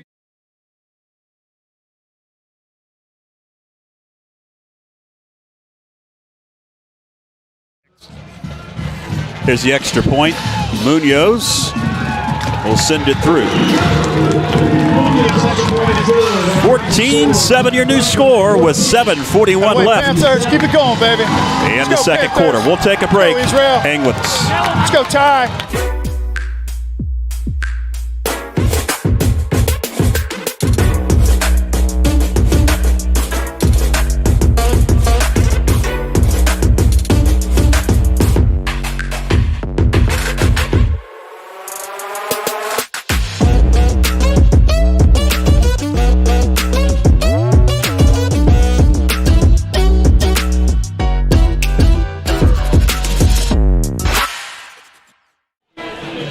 steamy up here. Yeah, it is. I'm just wondering why I've got sweat. Welcome back as we get ready to kick things away here in the second quarter. 7:41 left. Panthers just put 7 more on the board to make it 14-7. Munoz approaches the football. Go, baby. Deep kick. Gathered in at about the 15. McCracken is eventually going to be hemmed in and dropped. That's second tackle by junior Ben Waldrop on the kickoff. Solid from that young man. And I'm going to tell you something about him. He's a great kid, man. I love. There's certain kids you pull for all of them, Mike. But with Ben's backstory, watching him succeed, he's one of those kids that just make you so happy for the kid. And he's been through a lot in his early years physically. Just to be able to compete like this, he's got a heart bigger than anybody out there. So love to see that kid making plays. He needs it. He's 5'8", 125, Byron. And he don't know it. Mike, he does not know that he's that size. Rumfell out of the gun on first down for the Bulldogs. Fakes the handoff, looks to fire. Going to be chased. Put some pressure Heaves on. one far side. And was it picked off? Yeah, Ben! Yeah, Ben! They're going to discuss. There we go. There we go, Ben Waldrop. Yes, it was. 5'8", he got a big vertical on that one. Ben Waldrop went up and fought that one away from a Bulldog receiver. And the Panthers pick up the first turnover of the night at the 45 of their very own. They'll send the offense back out on the field. I think you need to call him out a few more times, Mike. Yeah, he's a competitor. Wrestles. You know, he played basketball for years and got to a point where he figured that, hey, look, that curtain might be closing. Let me go try wrestling, and he's a tough kid. McGuire under center.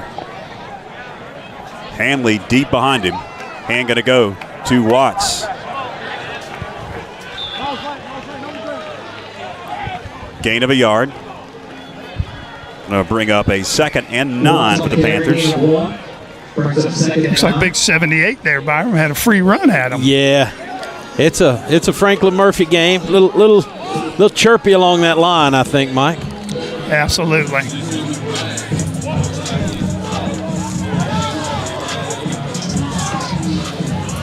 Clock rolls, under 7 minutes left.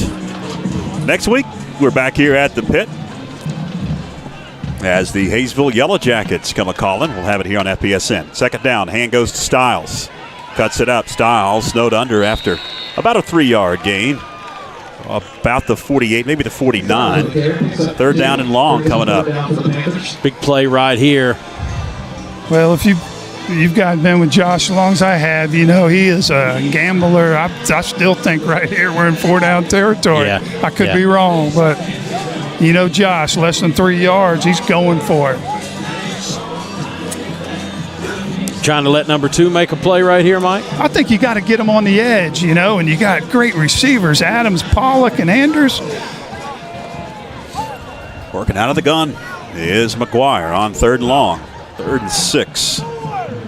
Stiles wing left of McGuire. Will take to the air. Heaves one down the seam. Pollock got it in stride to the end zone. Touchdown, Franklin. Man, there's a lot that went into that play right there, guys. Coach Josh changed the play there. Called the number out. I know what the play is. It's a go route, man-to-man coverage, and man, that was a tight spiral there, wasn't it, Byron? That's just heads up. We give kids a lot of credit, but we'll give one to a coaching staff right there too. He saw what was there, and he's got a player in Keegan Pollock that can make that play. Yep, and the inside receiver took the safety, so it was one-on-one. Great pass, great route, Keegan Pollock. Munoz for the extra point. Kick is up. And it's good. Great hands right there. Grant Adams saved that snap. Did you see it behind him a little bit? Yeah, absolutely. 21-7, your new score with 5:46 left. We'll take a break. Stay with us. Keep it going, Panthers. Located at 461 Highlands Road in Franklin, Carolina Junction Power Equipment is your local stop for lawnmowers, blowers, chainsaws, weed eaters, and all parts and accessories. Carolina Junction Power Equipment is also your local power sports dealer. They sell Can-Am side-by-sides and ATVs, plus have a full service shop for all of your power equipment and power sport needs. Give them a call at 828-369-9655 or come by today to see the largest selection of inventory around. Sports Zone is your everyday low-price sporting goods supplier. We have the sports gear every athlete needs to be successful, from cleats, equipment, and protective gear to complete uniform sets. We even offer screen printing, laser engraving, and embroidery, as well as custom alterations and sublimated printing right here in Franklin. Don't race out of town to find the performance gear you need. We've lowered our prices throughout the store to give you the opportunity to shop local and score big. See you at Sports Zone. Panthers set to kick it off. Munoz has teed it up. It'll be a deep kick. Gathered at about the 16. It's McCracken again. McCracken hemmed in and dropped at about the 30-yard line. Make it the 29. That's where the Murphy Bulldogs take over. First down and 10. Now trailing 21-7. I hate to be Debbie Downer here, Mike, but it makes me wonder each year how much longer high school football will keep the kickoff. You ever think about that? Just with all the safety and everything, I mean, would that not be the first thing they would probably give up? You know, I agree with you. Think about an experienced coach, Coach Fred Goldsmith. He kicked it out of bounds every time. Yeah. Or in the corner. He didn't want to get the kids a full collision.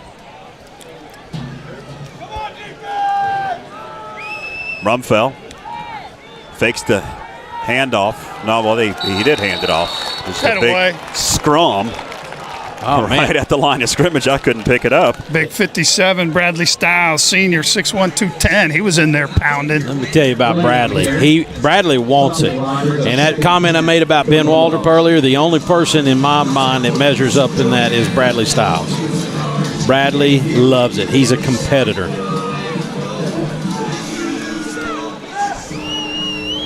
Second down and 10. Handoff. He's got a convoy. Tom Laney gains about 8. He had a good head of steam coming out of the backfield. Well, he looked like it. That was pretty quick over there on that side from what I saw. Head down, moving fast. 3rd and 2 for the Bulldogs at the 37 of their very own. And we've got a lot of whistles. And think Murphy will want to talk about it. Uh-oh. I don't think a timeout was called.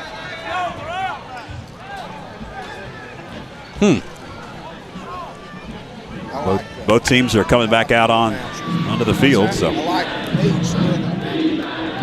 timeout called. 3rd down and 2 for the Bulldogs. 4:30 with a moving clock. It started rolling once again. Second quarter of action. Glad you're with us on the Franklin Panther Sports Network, YouTube Live, Facebook Live. Panthers stack the box. Rumfell points to the line of scrimmage. Hands right up the middle, diving to about the 42-yard line for the first down. Hunter Stalkup, first carry for Stalkup tonight. First down for the Bulldogs. First at the 40-yard line. Mike Wood, some guy named Patrick Moore just texted in, wants to know if you're going to quit coaching and call the game. My brother Patrick, happy birthday, brother.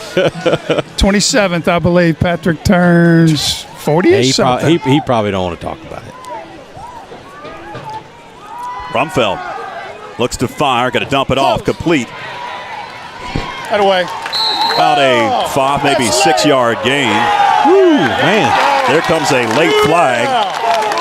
Laney caught the ball from Rumfell. We'll check the mark now. What's he doing? This reminds me of last season when there was limited capacity and you could hear everything. That was pretty blatant, wasn't it? I mean, I root for all.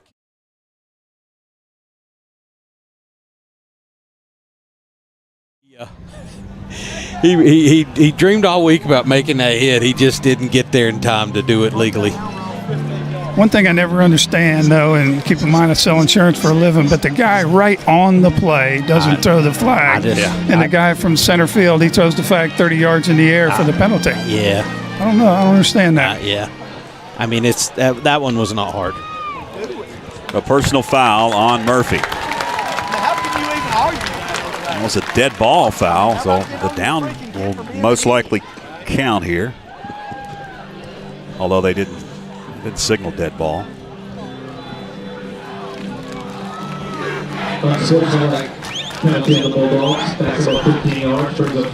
It's going to be first and 17, so it was not a dead ball penalty. Clock starts to tick.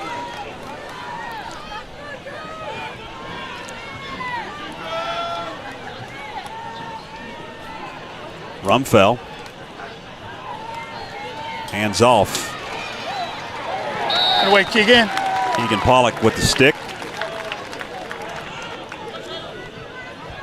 Chandler Wood on the carry. Second down and about 15 or so for the Bulldogs as we tick towards 3 minutes left here in the second.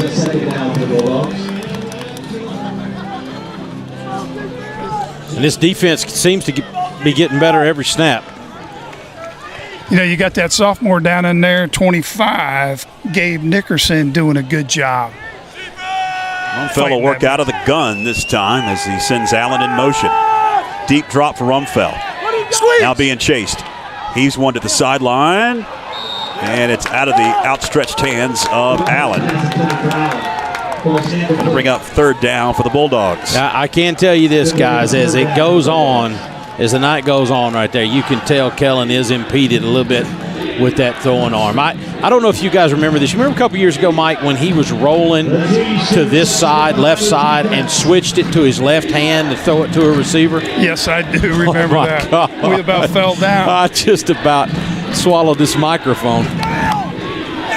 Kid's a good athlete for sure, got great feet.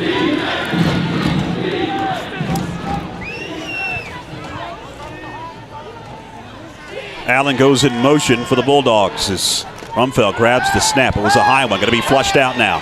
Rumfell directing traffic. Squeeze! And he's just going to go out of bounds after about a 6-yard gain. But it's going to be well shy of the line to gain. Fourth down and about 8 for the Bulldogs. Big play right there. I tell you, this Panther defense is showing up right now. I swear he got lost up on the change. I think he thought that first chain was the first down. You saw the way he took off out of bounds because it was just him and Keegan one-on-one. Well, I'm sort of torn because I don't know how much. This is week 1 for Murphy, right? And Murphy traditionally plays for the second half of the season, Mike. And I'd say Kellen has been told time and time again, let's not get hurt in the first 3 weeks of the season, right? Good point. The kick is away. I'll take a nice Murphy roll inside the 10. Get the end zone. And is it down at the 1-yard line? Oh, man.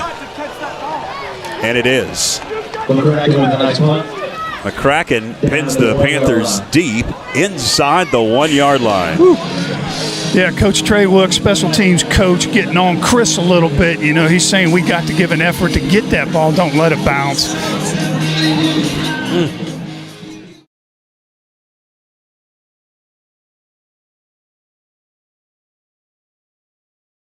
Long pass, something like that, go in the locker room up.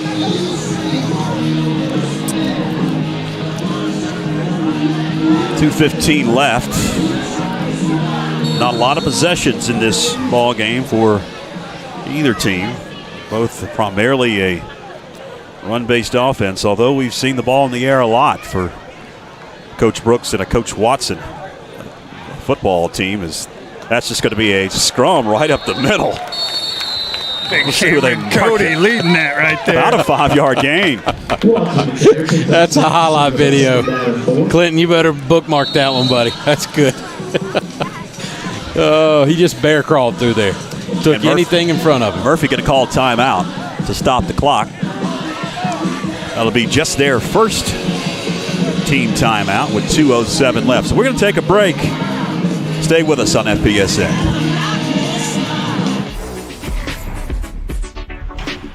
We're coming for everyone this year. Hi, everybody, and welcome in to another night of Franklin Panther football. Yes, complete.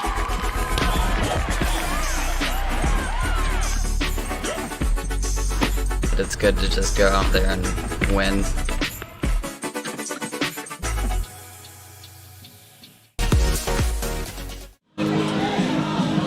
Murphy wants to see if they can get the ball back and pin the Panthers deep. They called timeout. A 6-yard officially the gain on that first down play from the 1-yard line out of the shadow of their own goal.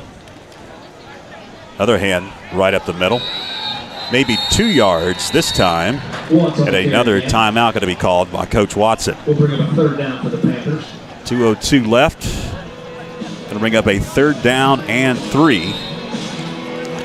Man, you don't think punting and special teams is a big part of the game? No, Think about that a couple plays ago, that punt. He hits a poor punt, and we catch that. We're on the 25. Now we're trying to protect, not make a mistake. I see Coach Josh being pretty conservative here and then punting the ball away and depending on the defense. How many timeouts does Murphy have left, guys? Should have 1 left. They took 1 on the first down.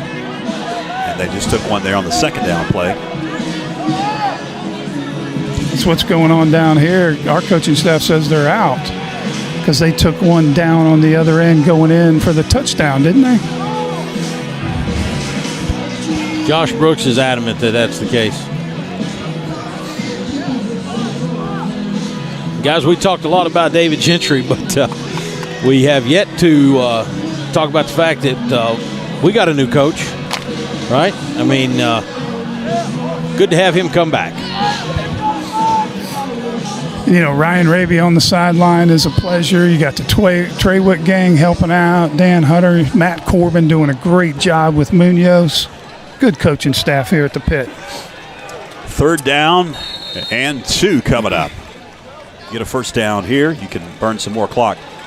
Trouble on the exchange. Styles. I think he got it. Is close. Wow. Oh, yeah, we got it. Let's see this spot. Oh, yeah. First down with the Panthers. Wow. That's huge. Man, that is big. That is big. Yeah, because we have to give that up right there, and then we're at the mercy. You know they're going to chuck it at the end zone. And, you know, they got a pretty good gunslinger over there, that Rumfeld. Absolutely. So very big first down right there. And they've got the football coming out, too. Yep. They won the toss, deferred to the second half. Panthers, who just joined us, took the opening possession and marched all the way down for 7.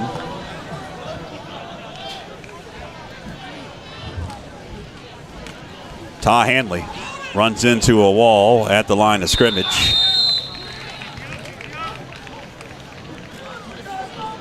Henley on the carry. Stopped by Kyle Williams.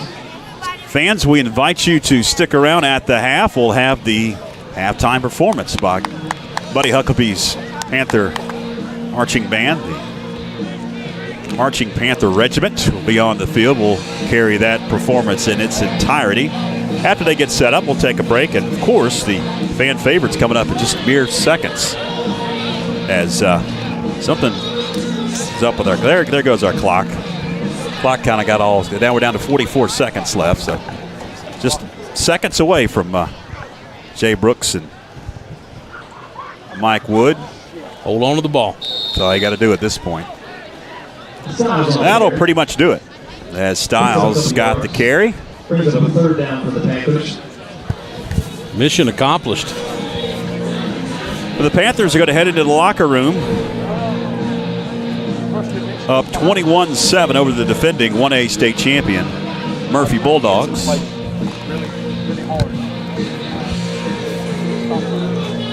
Final seconds tick off the clock.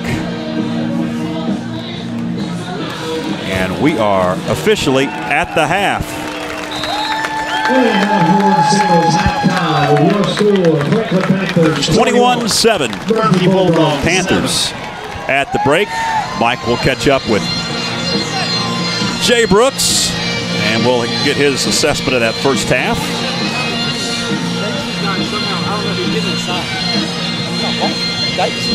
You ready? Yeah.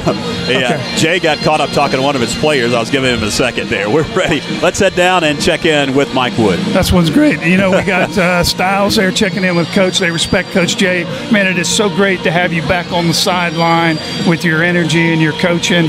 And our viewership just went up a couple hundred people because they know we're going to get to hear you. So what's your assessment of the first half, Coach? It's a whole lot calmer in the booth. I'd hate to know what my heart rate is. Proud of these kids. They fought hard this first half against a team that, if you watch them on film, plays extremely hard. So we preached that we got to match their intensity. They're very good up front. They got 3 out of the 4 down linemen back on defense. Very big. I mean, you're talking about averaging 300 pounds. Again, some big stops on defense. We got an interception over there. We turned it into a touchdown.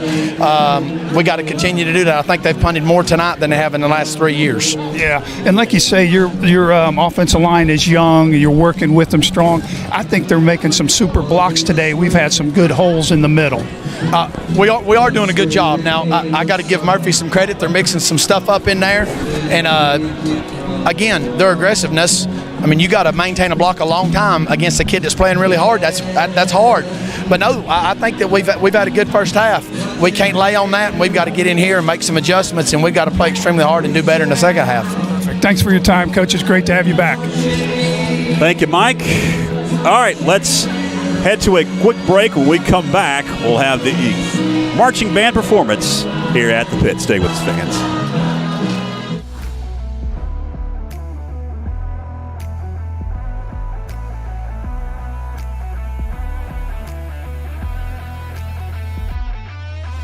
Planning a kitchen or bathroom remodel? The first call you need to make is to Anders Custom Woodworking. Tim Anders specializes in custom cabinetry and granite countertops for kitchens, bathrooms, offices, and entertainment centers. From the large kitchens to the smallest bathrooms, Anders Custom Woodworking will make sure your specific needs are met. Give Tim Anders a call at 828-342-4222 for a free estimate today. Located at 461 Highland Road in Franklin, Carolina Junction Power Equipment is your local stop for lawnmowers, blowers, chainsaws, weed eaters, and all parts and accessories. Carolina Junction Power Equipment is also your local power sports dealer. They sell Can-Am side-by-sides and ATVs, plus have a full service shop for all of your power equipment and power sport needs. Give them a call at 828-369-9655 or come by today to see the largest selection of inventory around.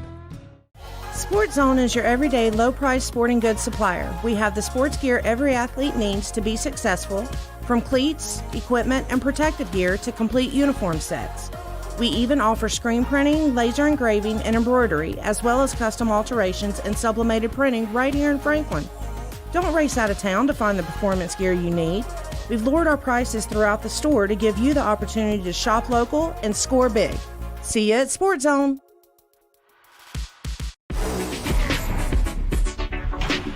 We're coming for everyone this year.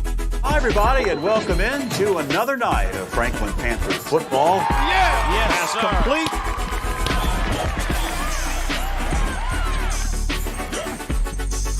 But it's good to just go out there and win.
sacrifices of our military.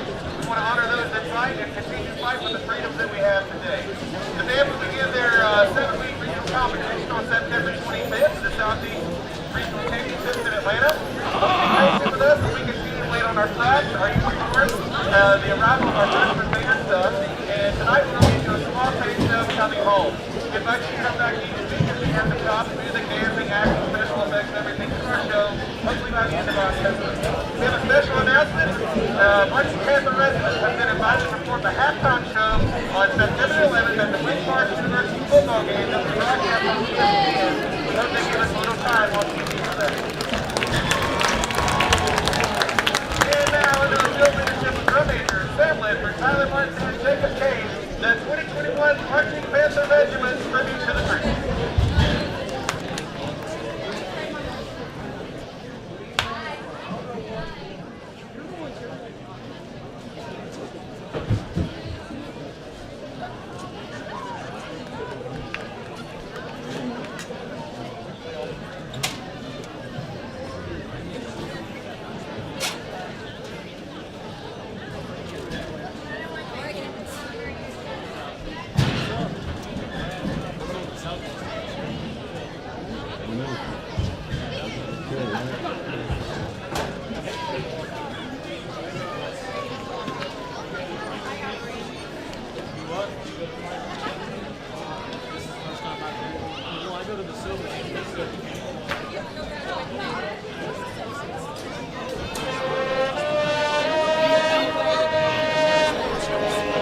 Our dad always been a hero.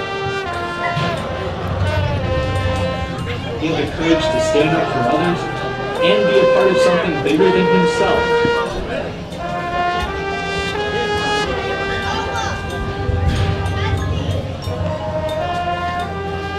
Along with so many brave men and women, he gave everything to protect our home country. Now, it's our turn. Mom, we want to make a difference, just like he did.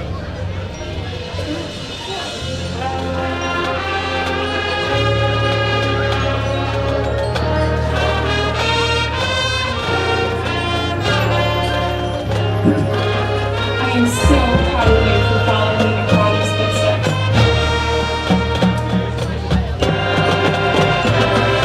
Be safe, my boys. Please come.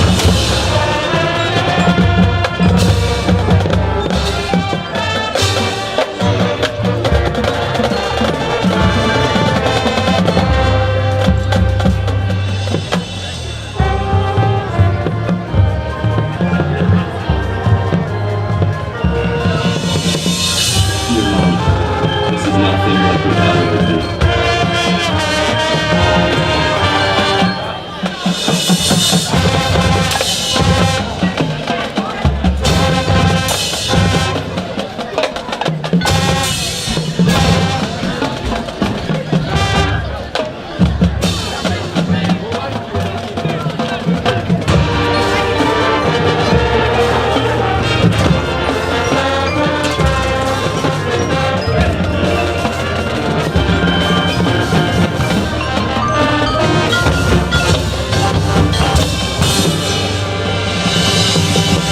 Every report that has come back from the battlefront stresses this fact. Soldiers want letters from home more than anything else.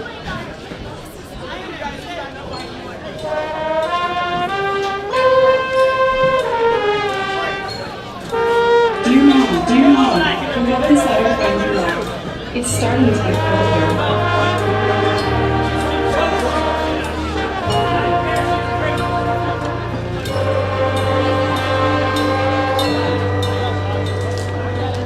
Unfortunately, nothing says. It doesn't look like we were made to home for Christmas this year. We're sorry. Love, dear boys.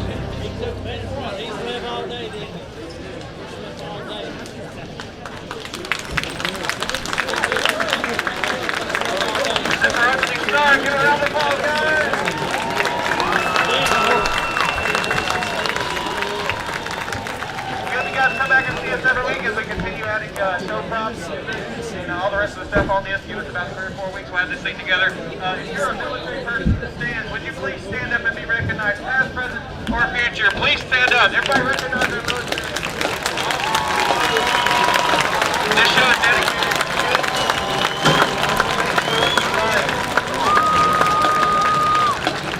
Thank you very much. Thank you for your service.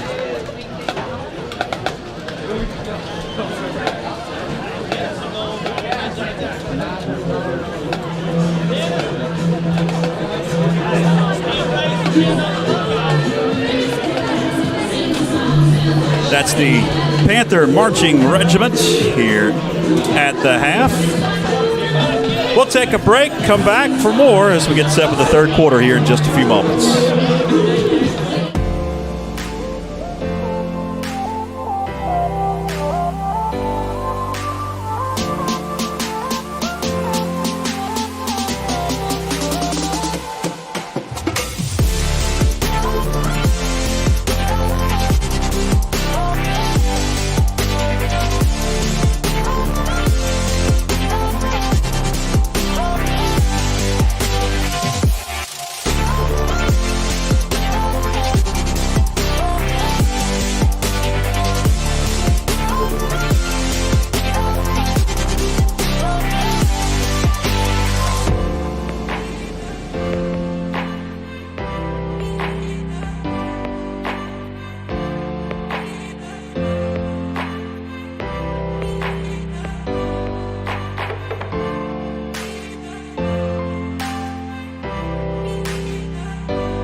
All right, fans, welcome back. Hopefully you enjoyed the continuous loop of all of our fine sponsors that bring you FPSN, Franklin Panther football on YouTube Live and Facebook Live, absolutely free of charge. George Young, Byron McClure back with you as Mike Wood, our on-field analyst, is making his way back out of the locker room. They'll put 3 more minutes up on the clock as it ticks down to double zeros. They'll let them warm up, and then we'll get to third quarter action. 21-7 at the break. I don't think that Coach Brooks could have scripted it any better, Byron. Got a turnover, able to capitalize on the turnover, able to capitalize on your opening possession, and really set the tone in this ball game. Yeah, that was there was some big plays there, and Christopher McGuire came out early and asserted his place out here, and really solidified the fact that Murphy defense had to pay attention to him. Right, he got the scoring started early. Kellen Rumfelt answered that, but then down the stretch, big third down stop for us, an interception, really changed the second part of that first half, and throw in a very exciting 52-yard touchdown pass from Chris McGuire to Keegan Pollock, and you got a 21-7 lead here at the half. And Mike Wood is back out of the locker room. I'm sure that was a businesslike, but I'm sure very positive locker room. Mike, you with us? All right, Mike. Is it on? Yeah, we got you on. Turn your mic on. Test 1, 2. First game jitters. There he is. No. Always blame us. You guys do that to me all the time. You turn my mic off, Here we go. Didn't have many friends in high school. I thought we were buddies. But, hey, all kidding aside, you know how the locker room goes. We've talked about it for years. They break out in sections, offensive line, defense. Coach Josh works with Seth and people in the booth. So here's what's going to happen, the second half. Jay made a few blocking adjustments. Obviously going to run some traps in there. Coach Josh got a few things on offense we'll just keep under the hat. And then the coaching staff feels, that Murphy and that quarterback Rumfeld, they got to take some chances. So the defensive backs were talked to pretty good. Really excited in there. Good locker room, 21-14 or 21-7. So it was a good time in there. One of my favorite things about the Friday night football is the halftime adjustments. It's like a chess game. A lot goes on, and the average viewer probably doesn't give it the credit that it deserves because it's stressed over. These guys, these coaches, they put in a lot of months. Yeah. And those Friday night adjustments often determine whether they go home with 40 or 50 happy players or upset players. So it's a big part of the game. And I saw a little bit what you were talking about, number 57, Styles, man. He was glued to what Jay was saying, wanting to learn, asking some questions on the 26 trap, a couple things like that. So it's fun to watch those kids get coached up. And then a few of them said, Coach, they're not lining up the way we watch film all week. Well, that happens every Friday night. So the adjustments, the coaching staff, big part of that, opposing team or our team, the adjustments are huge coming out in this second half. Time's ticking down, and we'll have the kickoff of the third quarter here in just a few moments. We do have some quick stats. For the Panthers only, we're not able to get Murphy stats. Passing yards 72, rushing yards 90, and a total of 162. So pretty balanced offensively for the Panthers in that first half. Yeah, and Kellen Styles, Ty Hanley both toting it about 7-8 times apiece. So a balanced attack there at the tailback position, throwing a little bit of Braden Watts. And, of course, number 2, Christopher McGuire. He's going to keep that thing at the quarterback position and try to make plays with his wheels as well. Munoz is ready to kick it off. The Murphy Bulldogs are not ready to kick it off. They're just coming onto the field. 12 minutes up on the scoreboard. Not a big difference in time of possession there, George. Panthers slight edge, about a minute. 12 minutes, 58 seconds. They had the football there in the first half. Allen and McCracken back deep to receive for the Bulldogs as Munoz approaches the football.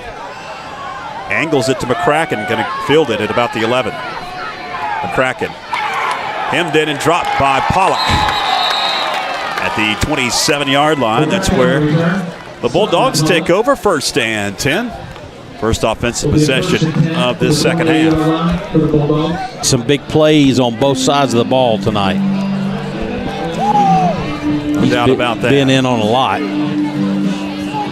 And we've got another capable receiver out there, too, number 11, Grant Adams. You'll watch Christopher McGuire go to him. Good possession receiver, good hands.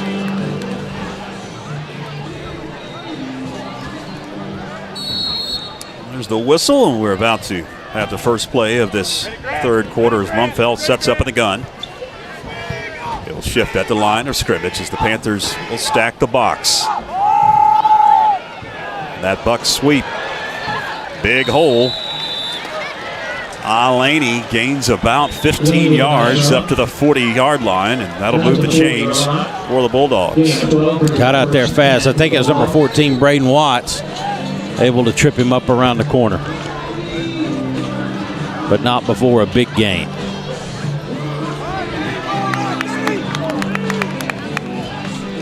Considering pandemic times, not a bad crowd traveling over from Murphy.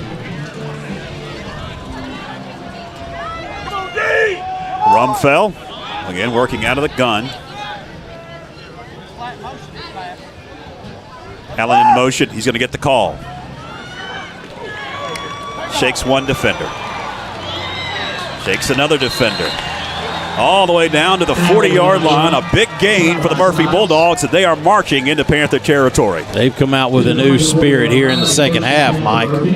They got a pretty good talking to, and first half, they were working us up the middle. Looks like they've decided to go a little bit on the outside, see if they can outspeed us to the corner.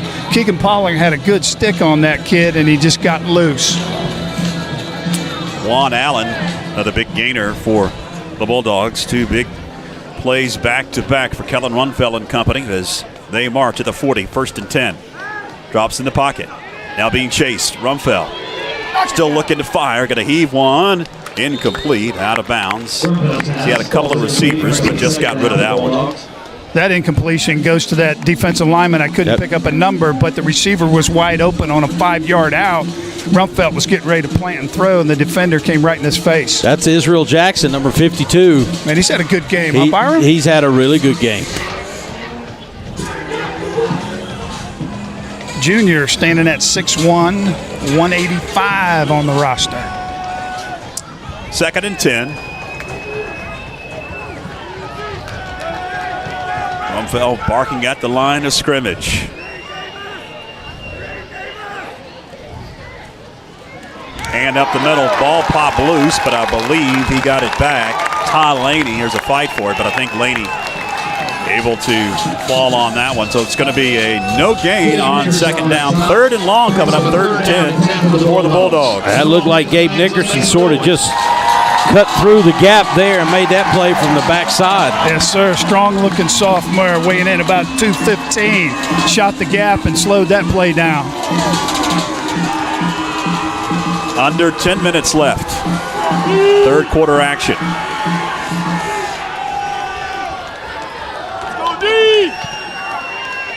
We're going to pack it in on 3rd down as Allen goes in motion.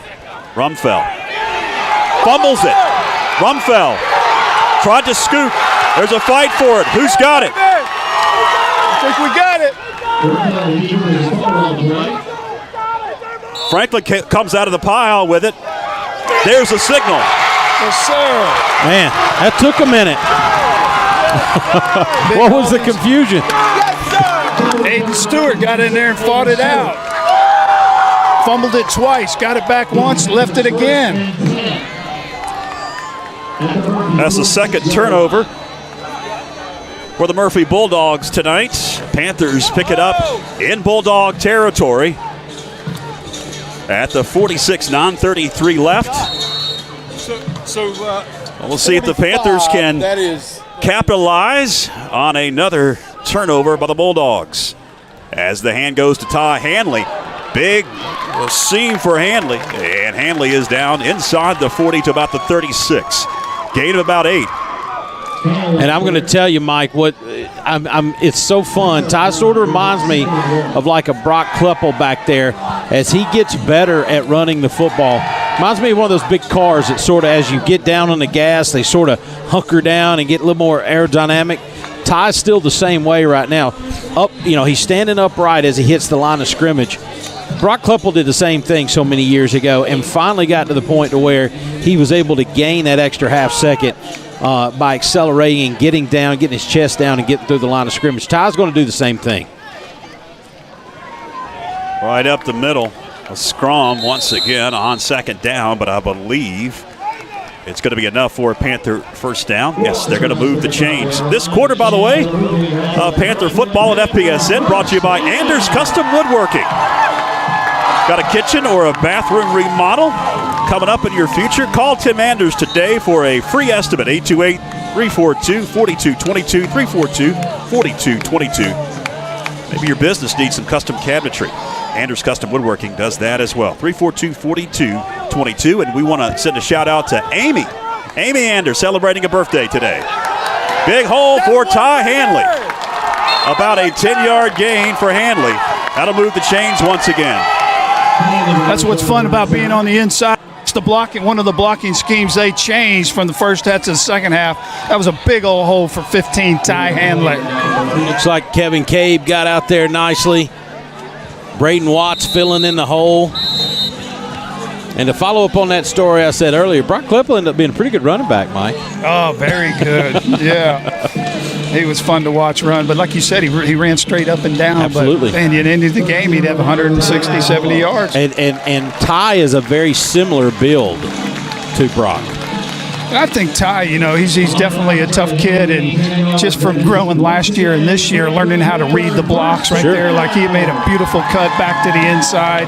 They talked about that at halftime. Don't try to creep it outside. We'll kick that out. You cut in right off the tackle. Worked like a charm right there. 8:01 left, moving clock, 1st and 10 for the Panthers. Hanley again. Turns the corner, takes on a defender. Nice run, Ty! Nice run, About an 8-yard gain for Ty Hanley. Rumbling, bumbling, stumbling all the way to the sideline. And Ty Hanley is 6'2", 210, if you're wondering. That's a pretty big load coming around the corner in high school football. 210 pounds, 6'2", and moves well. Coming right at you, Mike Wood. Yeah. Saw you on the replay. Yeah, I was getting out of the way. And and you're either delivering the blow or you're taking the blow. Ty had a chance to go out of bounds. He planted that foot right upfield and decided to give the blow. Nice, tough run. 7.5 left, 1st and 10 for the Panthers at the Bulldog 13. It's like some confusion in the backfield, and here comes a flag. They're both fighting. Is it going to be offensive or defensive? I think we got horse collar. Is it going to be a horse collar, not That's what I saw. face mask? We'll check the mark, as that play was didn't have going much nowhere. Of a chance. He didn't have much of a chance. Somebody went somewhere they weren't supposed to. I actually think he missed the handoff. The timing was off because he looked right at the running back and it's, oops, you're not taking it. Here we go. Looks like it's going to go against the Bulldogs.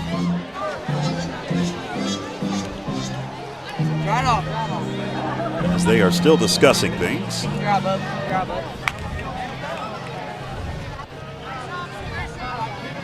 Maybe face mask. Personal foul, face mask. Oh, there's a horse collar, too. Looks like could have got either one, huh? Half the distance. First down for the Panthers. They'll march it off. 7:18 left in the third quarter.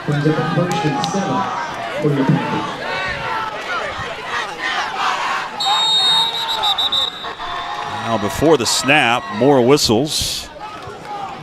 And looks like an equipment issue maybe. I think he's got a little tape on his right wrist that has come loose.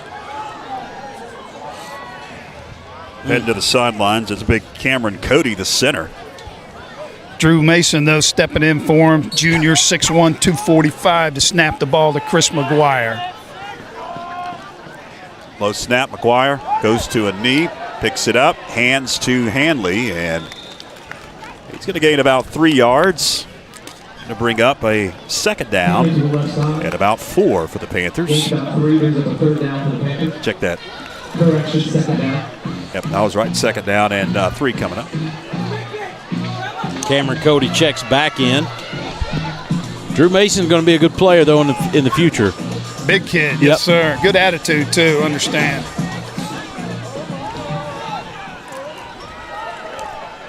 Second and 5 officially. Fumble in the backfield. Hanley scoops, but he is going to get as much as he can. Going to be a big loss of about 5 yards.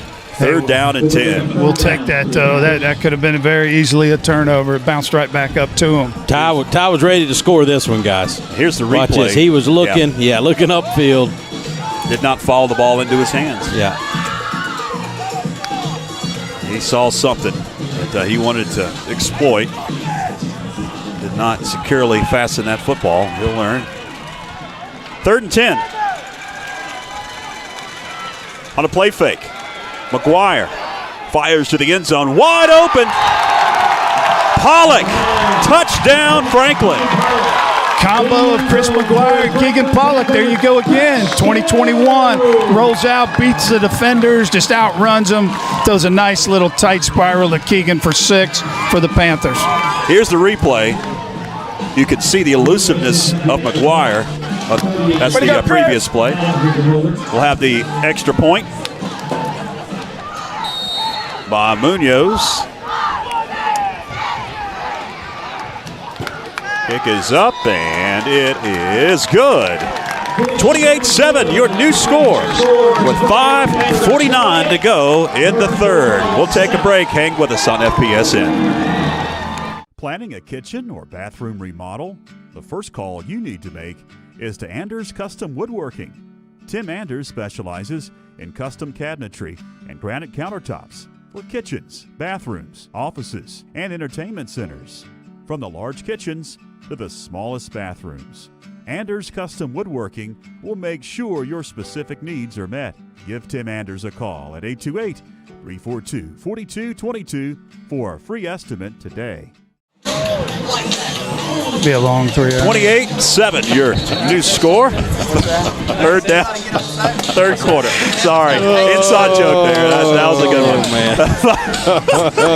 5:49 left here in the third as Munoz. You have served your purpose, Michael. Yeah.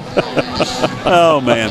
As I used to tell folks when we did this on the radio, a lot of things that were said in the break were a lot more entertaining than what was actually said on the air. Yep. Right kick! Get over his head! Nice kick. Draws McCracken back to the goal line. He feels it. Now got to see McCracken going to be shoestring tackled. Hey, he's got to go! We've got a kid cramping out there, as you can hear the coaching staff hollering. McCracken has been the return man for Coach Joseph Watson. And we actually got 2 players cramping, one for the Bulldogs and one for the Panthers. And you expect to see that early on. Now we're into the second half, and it is a humid night. We were talking, you may have heard us coming back from break a couple of times, talking about how humid it was up here in the booth, even though we do have air conditioning. Clinton's got all the air conditioning. He's the executive producer. Yeah. He hoards it over there, evidently. Yeah. And we have like a He's in the best shape, too. That's true. What happened here? I don't know. Yeah. They'll help both the Bulldog and the Panther off the field here in just a few moments. You know, George, revenue idea, we could probably put a little pay window in front of our, like do a off-the-air subscription. You know, like a podcast? Yeah, like a podcast. Yeah. I think people pay for that. That's when it gets good. There's no doubt about it. Now, you have to leave your feelings at the door with the podcast. We might be talking about you. Yeah, that's right. We talk about each offended. other. Hey, listen, we talk about each other, don't we, Mike? I'm not getting into that. Oh, man. Byram still thinks I like him. Oh, man. Let a kid dream. First and 10 for the Bulldogs. They'll mark it at the 32 after the return by McCracken. Did we lose a bank of lights? Yes. Thought so. It's a little bit darker down there. Handoff, Laney. And he's going to be up to about the 37-yard line before he is upended. They'll be back on in about 2 hours. Once they warm back up. Now we've got another injured Bulldog this time. Looks like he's got some cramps. Next 2 injured Bulldogs they're dropping here in this third quarter. We've got a lot of cramps going on with 5:24 to go in the third quarter. Our fantastic scoreboard on screen is presented by the fine folks at the Walmart Supercenter of Franklin. Go by and see them if you don't frequent Walmart a lot. You need to go by and tell store manager Steve Piazza and his staff how much you appreciate them bringing you Panther football here on FPSN. They back the Panthers on and off the field at Walmart Supercenter of Franklin. And, if you're looking for a rewarding job, inquire today about job opportunities at your local Walmart Supercenter. Very competitive pay and benefits. Also, I want to give a shout out. We talked about this briefly, but we had some plays going on. Andrews Custom Woodworking, a longtime sponsor of Panther football here on FPSN. We want to wish Amy Anders a very happy 29th birthday. 29th. Yeah, 29 today. Amy Anders, hopefully it's been a good one. And your son's out there playing a whale of a ball game, and I know that you're smiling because of that scoreboard as well. She's celebrating that 29th, probably about the 13th time, I think. 13th, 14th, something like that. We're just glad Davis got a little bit of Mama's athletic ability. Absolutely. Yeah. That's not a part of the podcast. That's actually for free, right? As Clark used to say about her daddy, poor Timmy. Second down and 5 for the Bulldogs. Rumfeld going to swing it out, complete. Got some room across the 40, 45. Chandler Wood will pick up a Murphy Bulldog first down. Nice job by Daniel Inslee to get to the outside and make that tackle. And Daniel's a kid, I would tell you, if we find a good way to use Daniel Inslee, he is a tremendous athlete. Played a lot of running back in JV football. Can get around, though. Really quick, good athlete. Love to see him out here. And hopefully our coaching staff, which I'm sure they will, they'll put him in a place to be successful. First and 10. Fake to Allen. Rumfeld met by two defenders. Number about 3. midfield. Number 3, like you say, Byron, Daniel Inslee right in there on it. That was a sandwich. Junior, 5'11", 165. We'll have him back next year. He can play. Gain of 3 for the Bulldogs. Second and 7. 4:23 with a moving clock. Back here at home are the Panthers. Next Friday, we'll have the ball game here on the Franklin Panther Sports Network, YouTube Live and Facebook Live. Absolutely no charge for these broadcasts, and we hope to keep them that way. So give us a call, send us a message on Facebook. Email Clinton@backlotcinema.com if you're interested in being a sponsor of Panther football on the Franklin Panther Sports Network. We've got a whistle, looks like a timeout on the field. So let's take a break. Murphy calls it with 4:01 to go, third quarter. Stay with us, fans.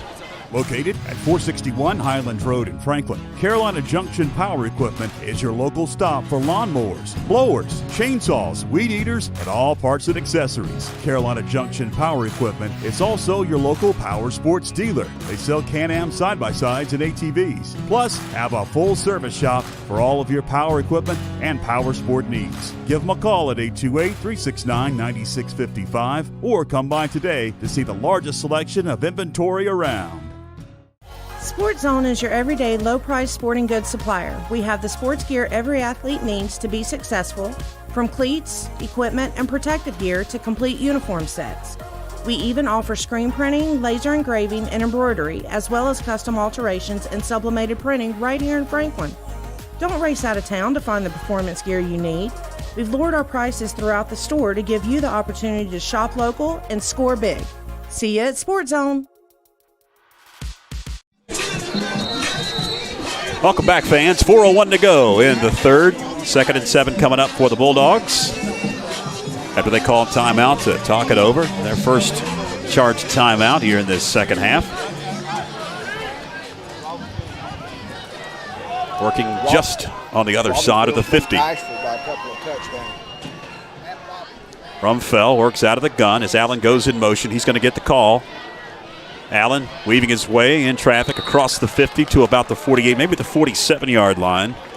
On Allen gains around 7 yards. Looks like Israel Jackson down there in that play again. He's been all over the field tonight, hasn't he, Byron? Absolutely. Clock continues to roll, 3:36 left, and you know that the Panthers want to see that clock continue to roll with a run-based offense. And Murphy, I got a late whistle and a flag comes out. Like maybe a substitution issue. I don't think he got off the field in time, did he? Dead ball. Illegal substitution. Yep, it's going to be substitution. 5-yard penalty. That's going to back them up 5 yards. It'll bring up 3rd down and 8 for the Bulldogs with 3:23 left. You know, this is going to come off as really negative, but just an observation. You guys, just like me, have been watching this Franklin Murphy game here at the beginning of the season for a long time. Isn't it just, Murphy always seems to have the penalty bug when they show up in this first or second game of the season? We've seen it tonight. Under center is Rumfell on 3rd and long. They're going to hand off in the scrum.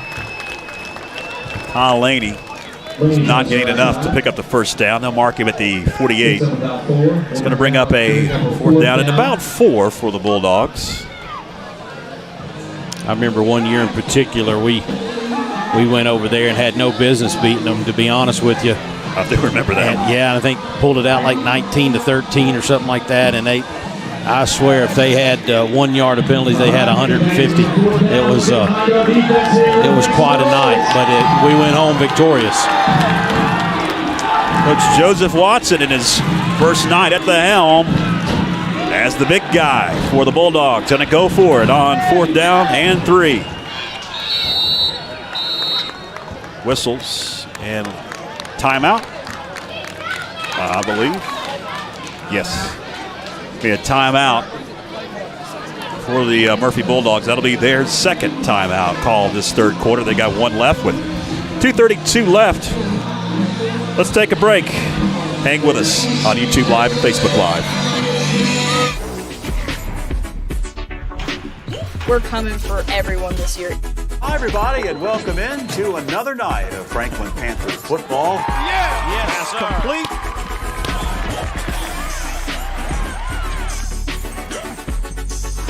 It's good to just go out there and win.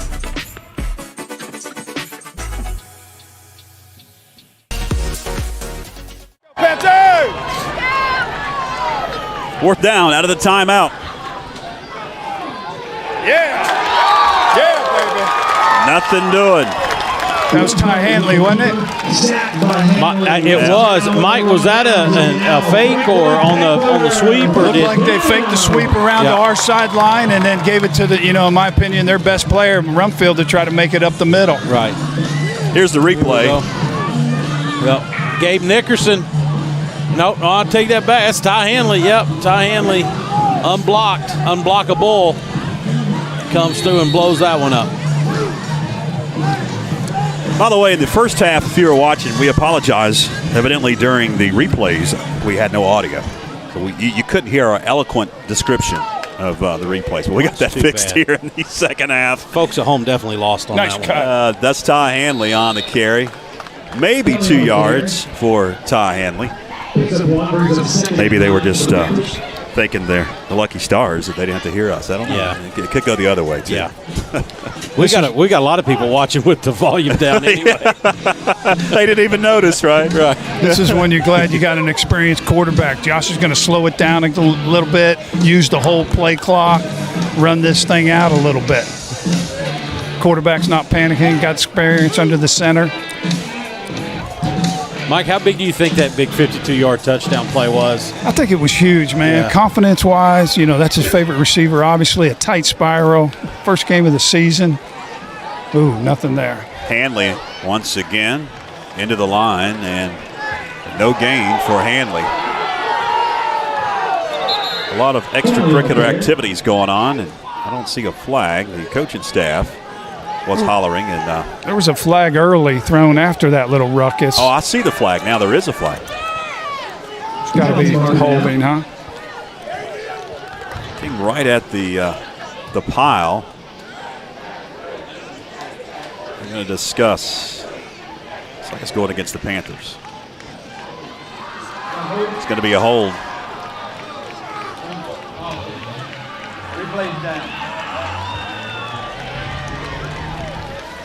That'll be a 10-yarder from the spot.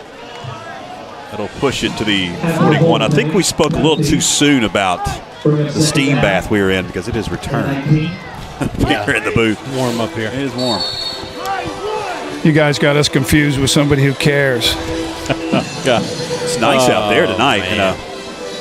There's many nights down here pouring down rain. I know. You guys laughing we at aren't, me. but we aren't complaining. Uh-oh. Bad snap. Oh. It's a scoop for the Bulldogs. That's what we can't have right there. Styles is able to tackle McCracken, who scooped it up, and Styles may be hurt. I think he's got a cramp. Here's the replay. It's a low snap, low and outside.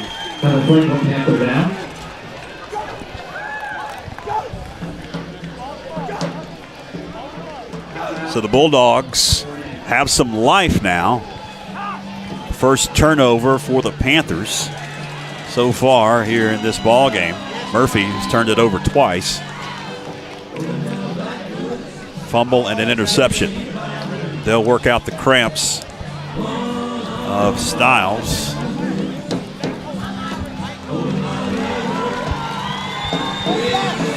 Sometimes you get late in the third quarter and head into the fourth quarter, you've got a commanding lead, and it's natural. You start to let up a little bit mentally, and that's when some things can go awry. Yeah, it sure has frustrated Coach Josh Brooks down here on the sideline, you know. Styles going to race off the field after they work the cramps out.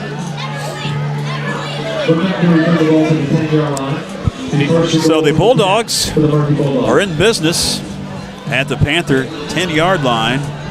It'll be first and goal for Rumfeld and company with 64 seconds left in this third quarter. And they can get back into this ball game if they're able to punch it in. So Allen goes in motion, hand right up the middle. 3 yards. Chandler Wood. He's second and goal from the 7. That was 3 hosses right there. Looks like Watts, Anders, and then I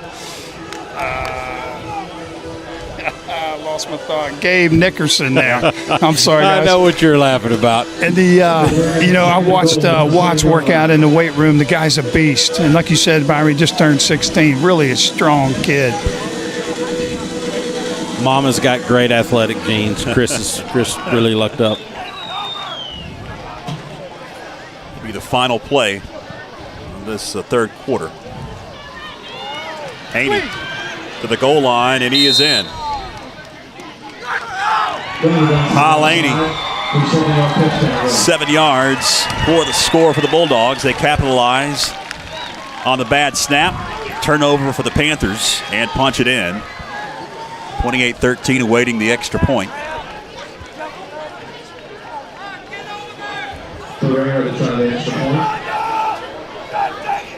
And that's one right there you go back to as they punch it in there for the 2-point. Interesting choice. But nonetheless, that'll draw them within 13 points here with 14 seconds to go. We'll take a quick break. Back after this.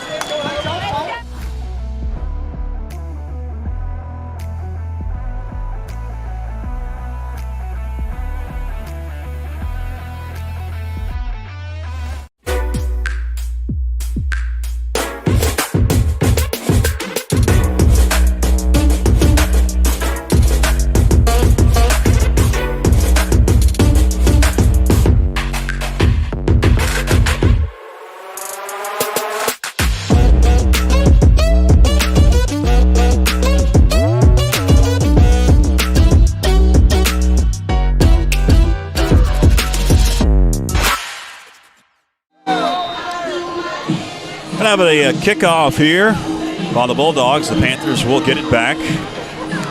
28-15.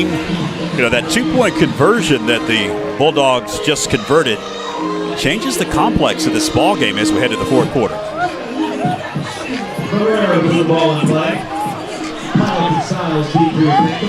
And hopefully, as we've seen too many times, Big Mo stays on the Panthers sideline. Quick switch, wasn't it, Mike? Yeah, it got quiet down here and real serious.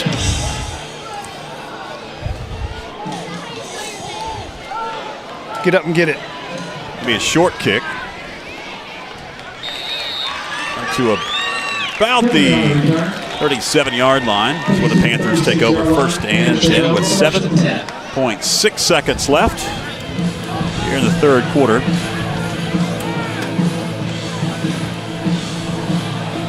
See what kind of fire we can get lit under this offense. Get back to running downhill and get that Bulldog defense on its heels a little bit.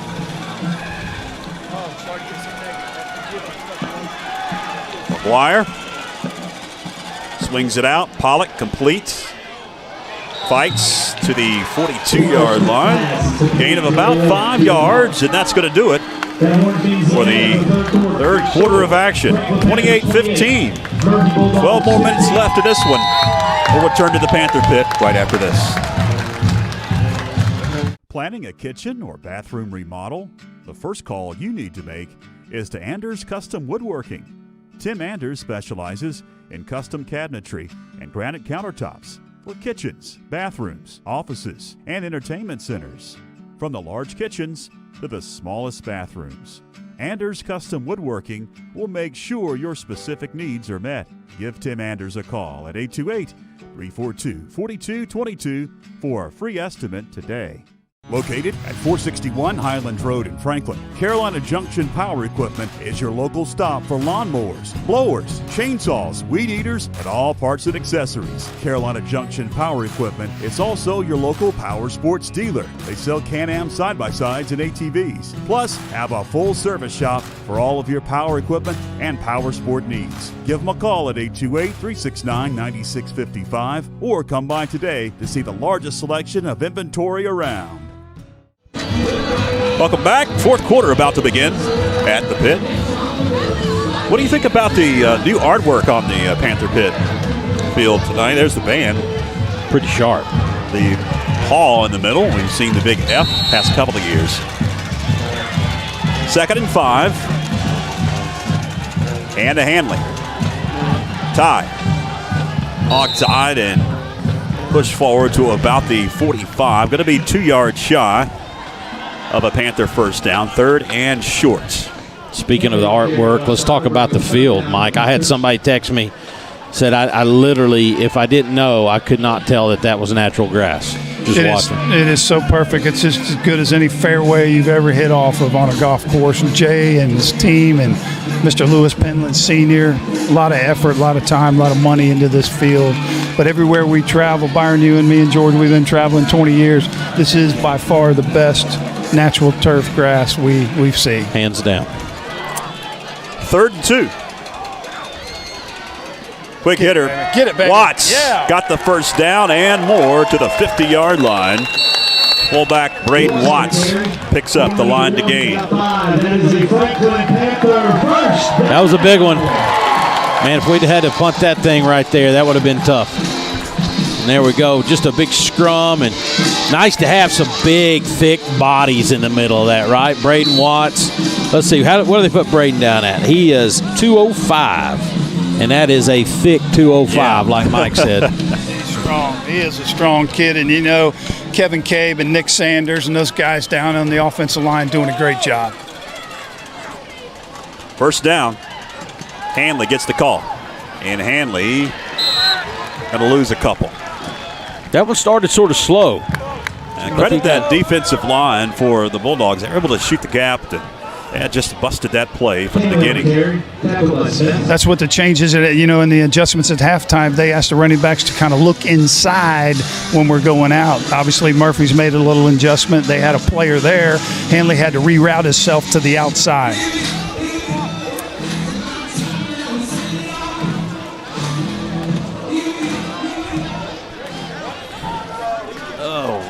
think our scoreboard has bit the dust. We'll have to.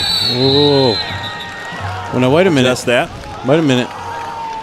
Did we move on that right side? We did, but we were not set. Were we?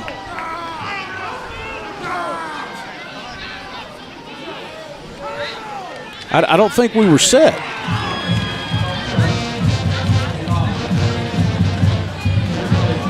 After the 5-yard false start penalty. Yeah, tight end had not. From the 43-yard line.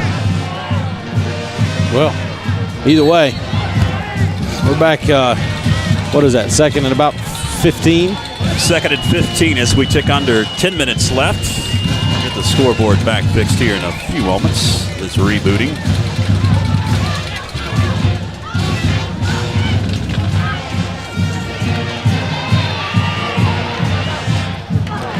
Pass incomplete as he was trying to hit Pollock on the far side. It's going to bring up a 3rd down and long, 3rd and 16 for the Panthers with 9:12 left here in the 4th quarter.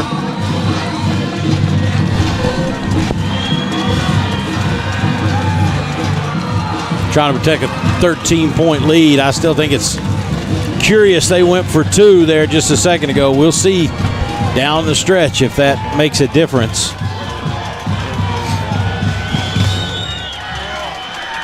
Got some movement. I mean, yeah. Both teams, who's it on? I don't know. Keegan jumped and the inside tackle jumped. I know. Yeah. That's what I was afraid of. They're pointing the wrong way.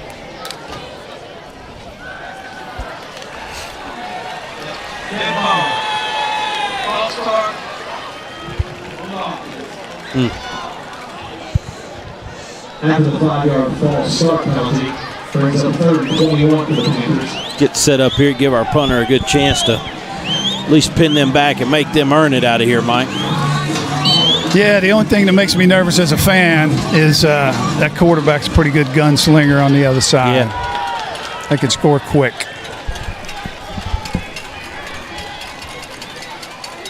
Going deep and overshoots his intended receiver. Going after Pollock was McGuire. That's going to bring on the punting unit.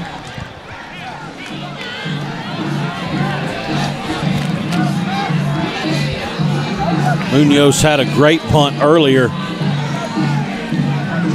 See if he can get another one off. Hey, replacing a great punter, Chandler Crawford last year. I say last year like it was a long time ago. That was what, 4 or 5 months ago? But Chandler had a great senior year punting the football. Bounce. Going to hit in front of the Bulldog and Allen. He's going to race to the far side and be out of bounds at about the 33. That'll be where the Bulldogs take over. 1st down and 10. Allen has proved to be a little hard to tackle tonight, Mike. Yeah, he has. I was surprised he didn't go up and catch that ball on a running start, waited for it to bounce, but obviously they had the return set up to their sideline like they normally do, and worked out pretty well.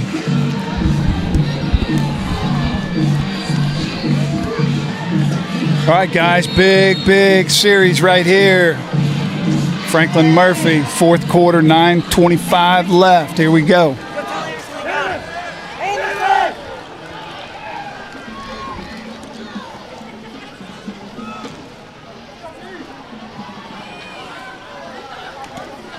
Ooh.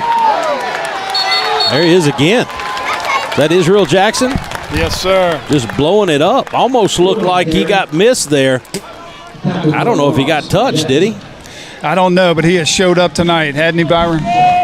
He's been quite the player, and this is really the first time I've seen him in his career get substantial playing time, so good for him.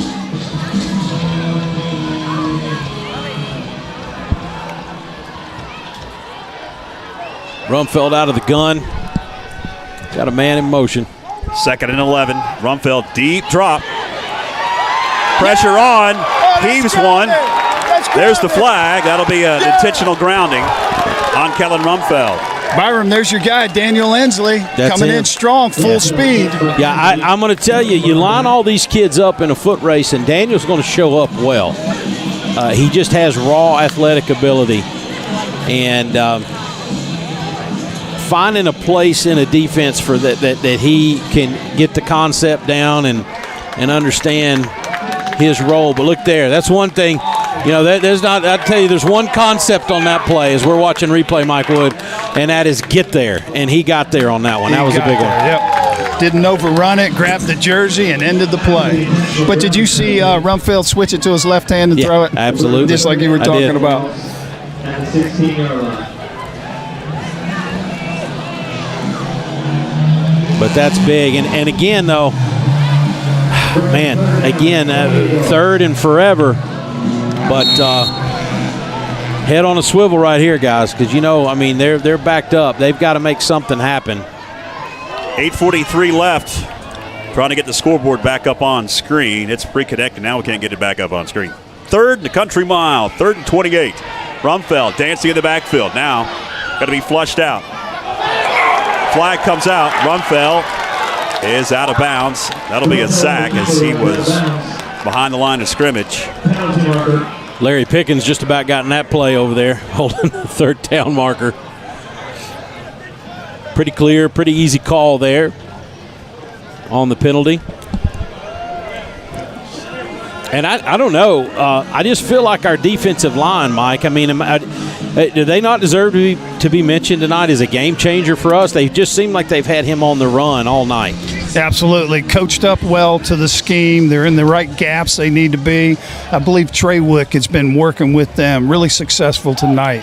That 25, you know, that Nickerson kid, I didn't realize he was that tough, but he's a sophomore in there battling. Got a big, strong body weighing 215. I'm going to throw a name at you, Mike Wood. Do you remember a guy back 20 years ago that played that position? Josh Parker? Oh, yeah. That's his father. That's his father. So. Oh, is it really? Yeah. Okay. Yep. I mean, he plays the same position his dad did, and he gets after it just like he did. 28-15 your score if you just joined us as the punt is away. Franklin with the advantage, led at the half, 21-7. Adams able to fair catch it right about the 44-yard line. Yeah, it'd be hard for me if I was doing a bunch of player of the game stuff. It'd be hard for me not to take that defensive line out for ice cream or something, because I think what they've done tonight is pretty spectacular. Finally, we've got the scoreboard back up on screen. Appreciate you hanging with us on a opening night of high school football in the state of North Carolina. Hey guys, once again mention the Van Drake team out there. Big Ben Van Hook, Josh Drake, Mike Gibson, Kevin McCall. They've got that Van Drake vehicle out there at Farm Bureau and trying to raise some goods for their friends over in Haywood County. What a devastating event this week for the folks of Canton and the surrounding area right there. So hats off to Big Ben and the crew for sitting up tonight, watching FPSN and trying to collect some goods for those people. Under 8 minutes left here in the fourth quarter as the Panthers on the other side of the 50 in Bulldog territory at the 44, 2nd and 10.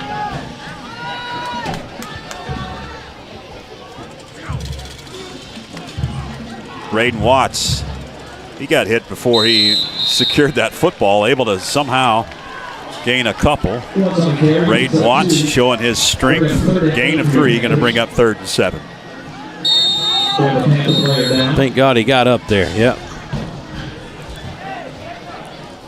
We got another cramp issue. Big Cameron Cody going both ways, stretching it out a little bit. Fans, make sure to like our Facebook page if you haven't already. Make sure to follow our YouTube page as well. Subscribe to our YouTube page. You'll get notifications when we go live, which we'll be doing next Friday night here from the pit. back-to-back home games for the Panthers before they hit the road for the first week of September 3rd, heading to Swain County. Next Friday, 7 o'clock or so, we'll be on the air with the pregame show, the Panther pregame show. If you missed the Panther pregame show, ton of interviews, ton of folks we talked to, including head coach Josh Brooks, Jay Brooks, Matt Bradley, host of other coaches for fall sports. And then we'll have the game at 7:30 as I'll be joined again with Mike Wood and Byron McClure.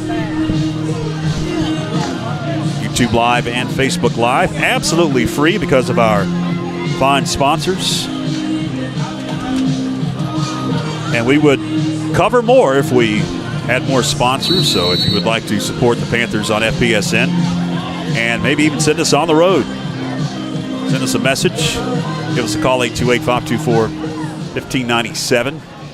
Clinton@backlotcinema.com is the email that you can find out more information about our affordable packages. Or down lineman for the Murphy Bulldogs. McGuire going to be flushed out. And now going to be slung out of bounds at about the 42. Maybe a yard. Yeah, they'll call it a yard gain. So it's going to bring up a 4th down and long. And here comes the punting unit.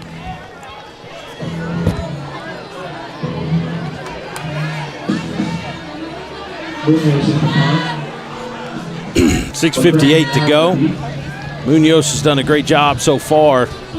See if we can get one pinned down there real nicely and again give them a long field to have to battle with. So far, defense is holding up their end of the job, their end of the bargain. So why not? Allen and McCracken back deep. We've got whistles. Looks like a timeout will be called by head coach Josh Brooks and the Panthers with 6:58 left.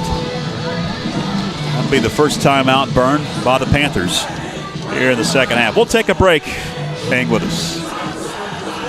Sports Zone is your everyday low-price sporting goods supplier. We have the sports gear every athlete needs to be successful, from cleats, equipment, and protective gear to complete uniform sets.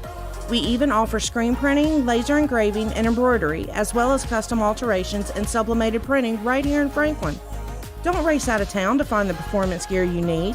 We've lowered our prices throughout the store to give you the opportunity to shop local and score big. See you at Sports Zone.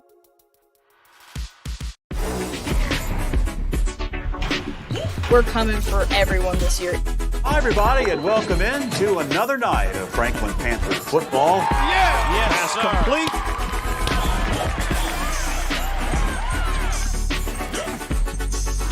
It's good to just go out there and win.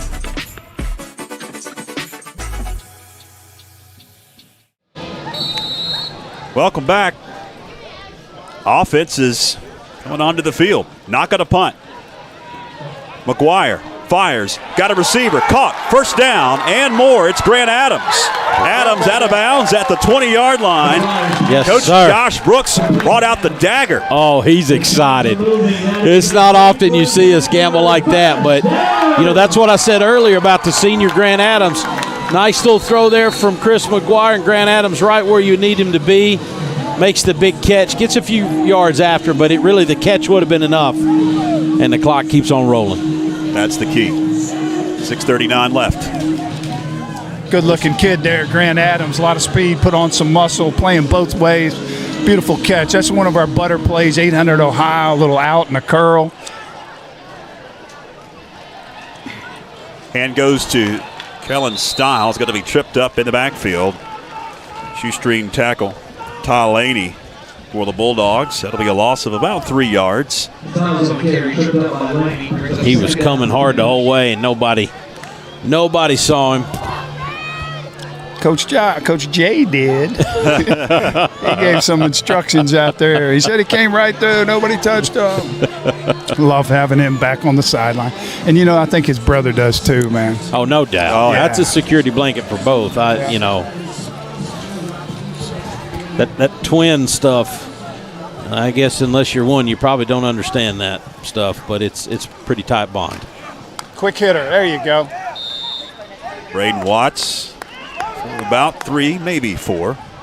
It'll pick up the lost yardage, bring up a 3rd and long, but the key is that clock continues to roll as we're under 5.5 left in the 4th. It does feel a little different knowing that their father's not here listening to this, guys. Yep, you'd look over there across the street in that driveway, and him and Linda would be parked up there watching the game. Linda worked for us. We chatted up on Monday about the game, and he is missed, that's for sure. But, man, some of the stories that were told about him at his service were unbelievable. They were good. And more whistles. Looks like another timeout. That'll give us an opportunity to talk about Lionel Brooks. Some of our younger viewers, a lot of them don't realize that Coach Josh and Jay's father, Lionel, was a longtime coach at Silva Webster, Smoky Mountain, Swain. Had a big influence on a lot of folks in this area. Well, I'll just put it this way. All that emotion, all that love, all that hatred for failure, all that willingness to share victories, the love for the game, that came from their dad. And quite a legacy Lionel Brooks left. And he raised up these young men to be very much like him, and we've got the benefit from that. Their passion for this sport and for kids is what's carried this program since 2006. My wife and Lionel had a special friendship, and we were at one of the twins' weddings, and she says, I'm going to get Lionel to dance, and Linda Brooks said, there ain't no way. 5 minutes later, Lionel was out there doing the shuffle with my wife. It's great. 3rd down out of the timeout. McGuire on a play fake, being chased, heaves to the end zone, has a receiver, it is caught, touchdown, Davis Anders. All right, beautiful, nice little fake up the middle rollout, and right when McGuire got to the corner, you could hear Coach Josh say, Davis, wide open there. Good 6 for the Panthers. I know a Papa Billy Van Hook down here that's pretty pumped up. Watch this play. Rolls out to his left, and as you said, Davis, nobody around him. 6 for the Panthers. Waiting the PAT, Munoz out of the hold of Adams. Adams gets it down, and Munoz splits the uprights. 35-15, your new score with 4:50 left in the 4th quarter. We'll take a break. Hang with us on FPSN.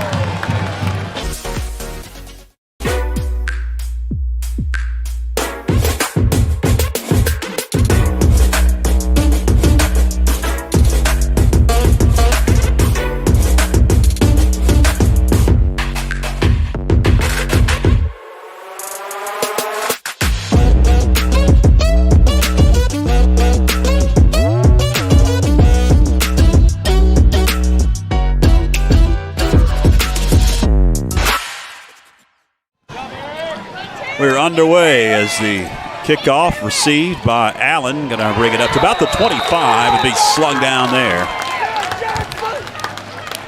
Well, that was Jackson Guy, a junior, 6 foot 160 on that tackle. Took number 5 down easily. Hey, I want to give a shout out to Dr. Matt Corbin, the kicking coach here.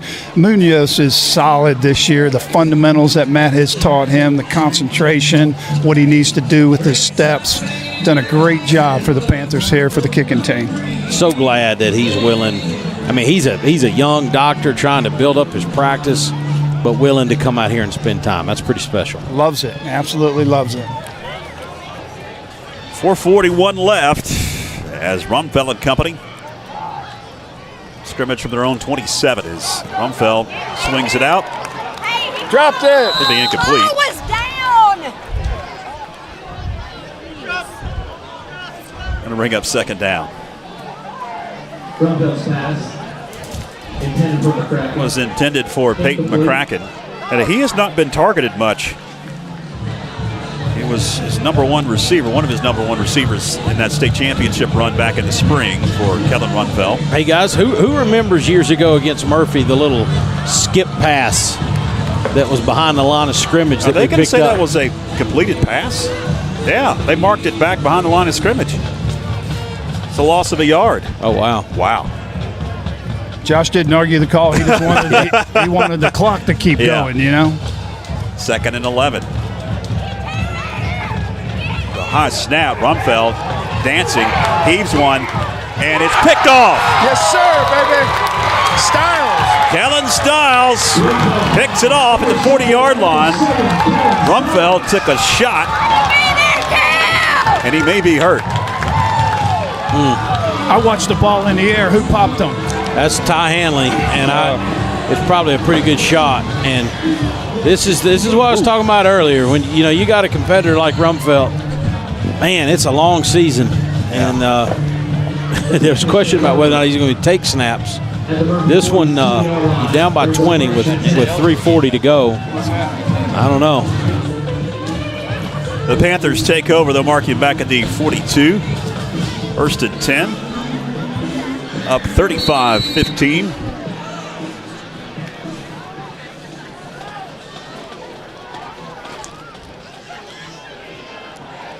McGuire, a hand to Hanley, kicks it out. Tries to turn the corner, takes on a defender, and he's out of bounds at about the 40-yard line.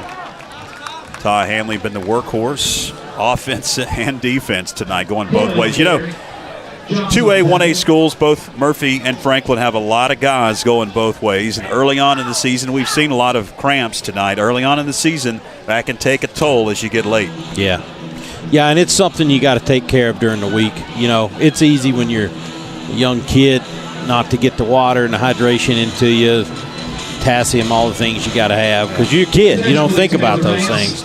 But it's hard to make up for it on Friday night, Mike. They talked about that this week a lot at practice because, that scrimmage last week, they scrimmaged Andrews and Cherokee back-to-back, and they talked about conditioning, hydration, and eating the right things. It was a big topic at practice this week. Timeout going to be called by the Panthers. That'll be their final timeout with 2:59 left in the 4th. We'll take one as well. Hang with us on YouTube Live, Facebook Live. Sports Zone is your everyday low-price sporting goods supplier. We have the sports gear every athlete needs to be successful, from cleats, equipment, and protective gear to complete uniform sets. We even offer screen printing, laser engraving, and embroidery, as well as custom alterations and sublimated printing right here in Franklin. Don't race out of town to find the performance gear you need. If we don't have what you need in stock, we'll be happy to place the order for you. We've lowered our prices throughout the store to give you the opportunity to shop local and score big. Let Sports Zone help you prepare for battle on game day. See you at Sports Zone. Welcome back. 2:59 left, 4th quarter. Party atmosphere at the pit tonight. So they've got a relatively new sound system. They've got, Robert Browning controlling the music and the atmosphere here. And Ken Neitz on PA. 2nd and 8, hand right up the gut. And a scrum. Braden Watts for a couple. Going to bring up 3rd down and about 6 yards to go. And I read a lot online on my phone. There's a timeout going to be called by, I believe, Murphy. We'll keep it here. As much research as you can do coming into the season opener. It's kind of tough, especially with high school, to get a lot of information. I read a lot about Murphy, and there were a lot of folks that were very high on the Bulldogs coming into this 2021 fall season, coming off that state championship run last for Coach Gentry. A lot of guys returned, including Kellen Rumfeld, who got the start tonight. That was a question mark. I think tonight's ball game and this score, and if they watch our broadcast, going to open some eyes about the Panthers coming in here to this fall season. I think so too. Citizen Times talked about this week, about the disappointing past 2 or 3 years, and last year finally maybe started to turn the corner, and these kids are going to believe that. And then Coach Brooks and his staff, they've told them to believe in it in the past 2 years, and you see that paying off tonight. Styles going to pick up the 1st down. That'll drain some more clock.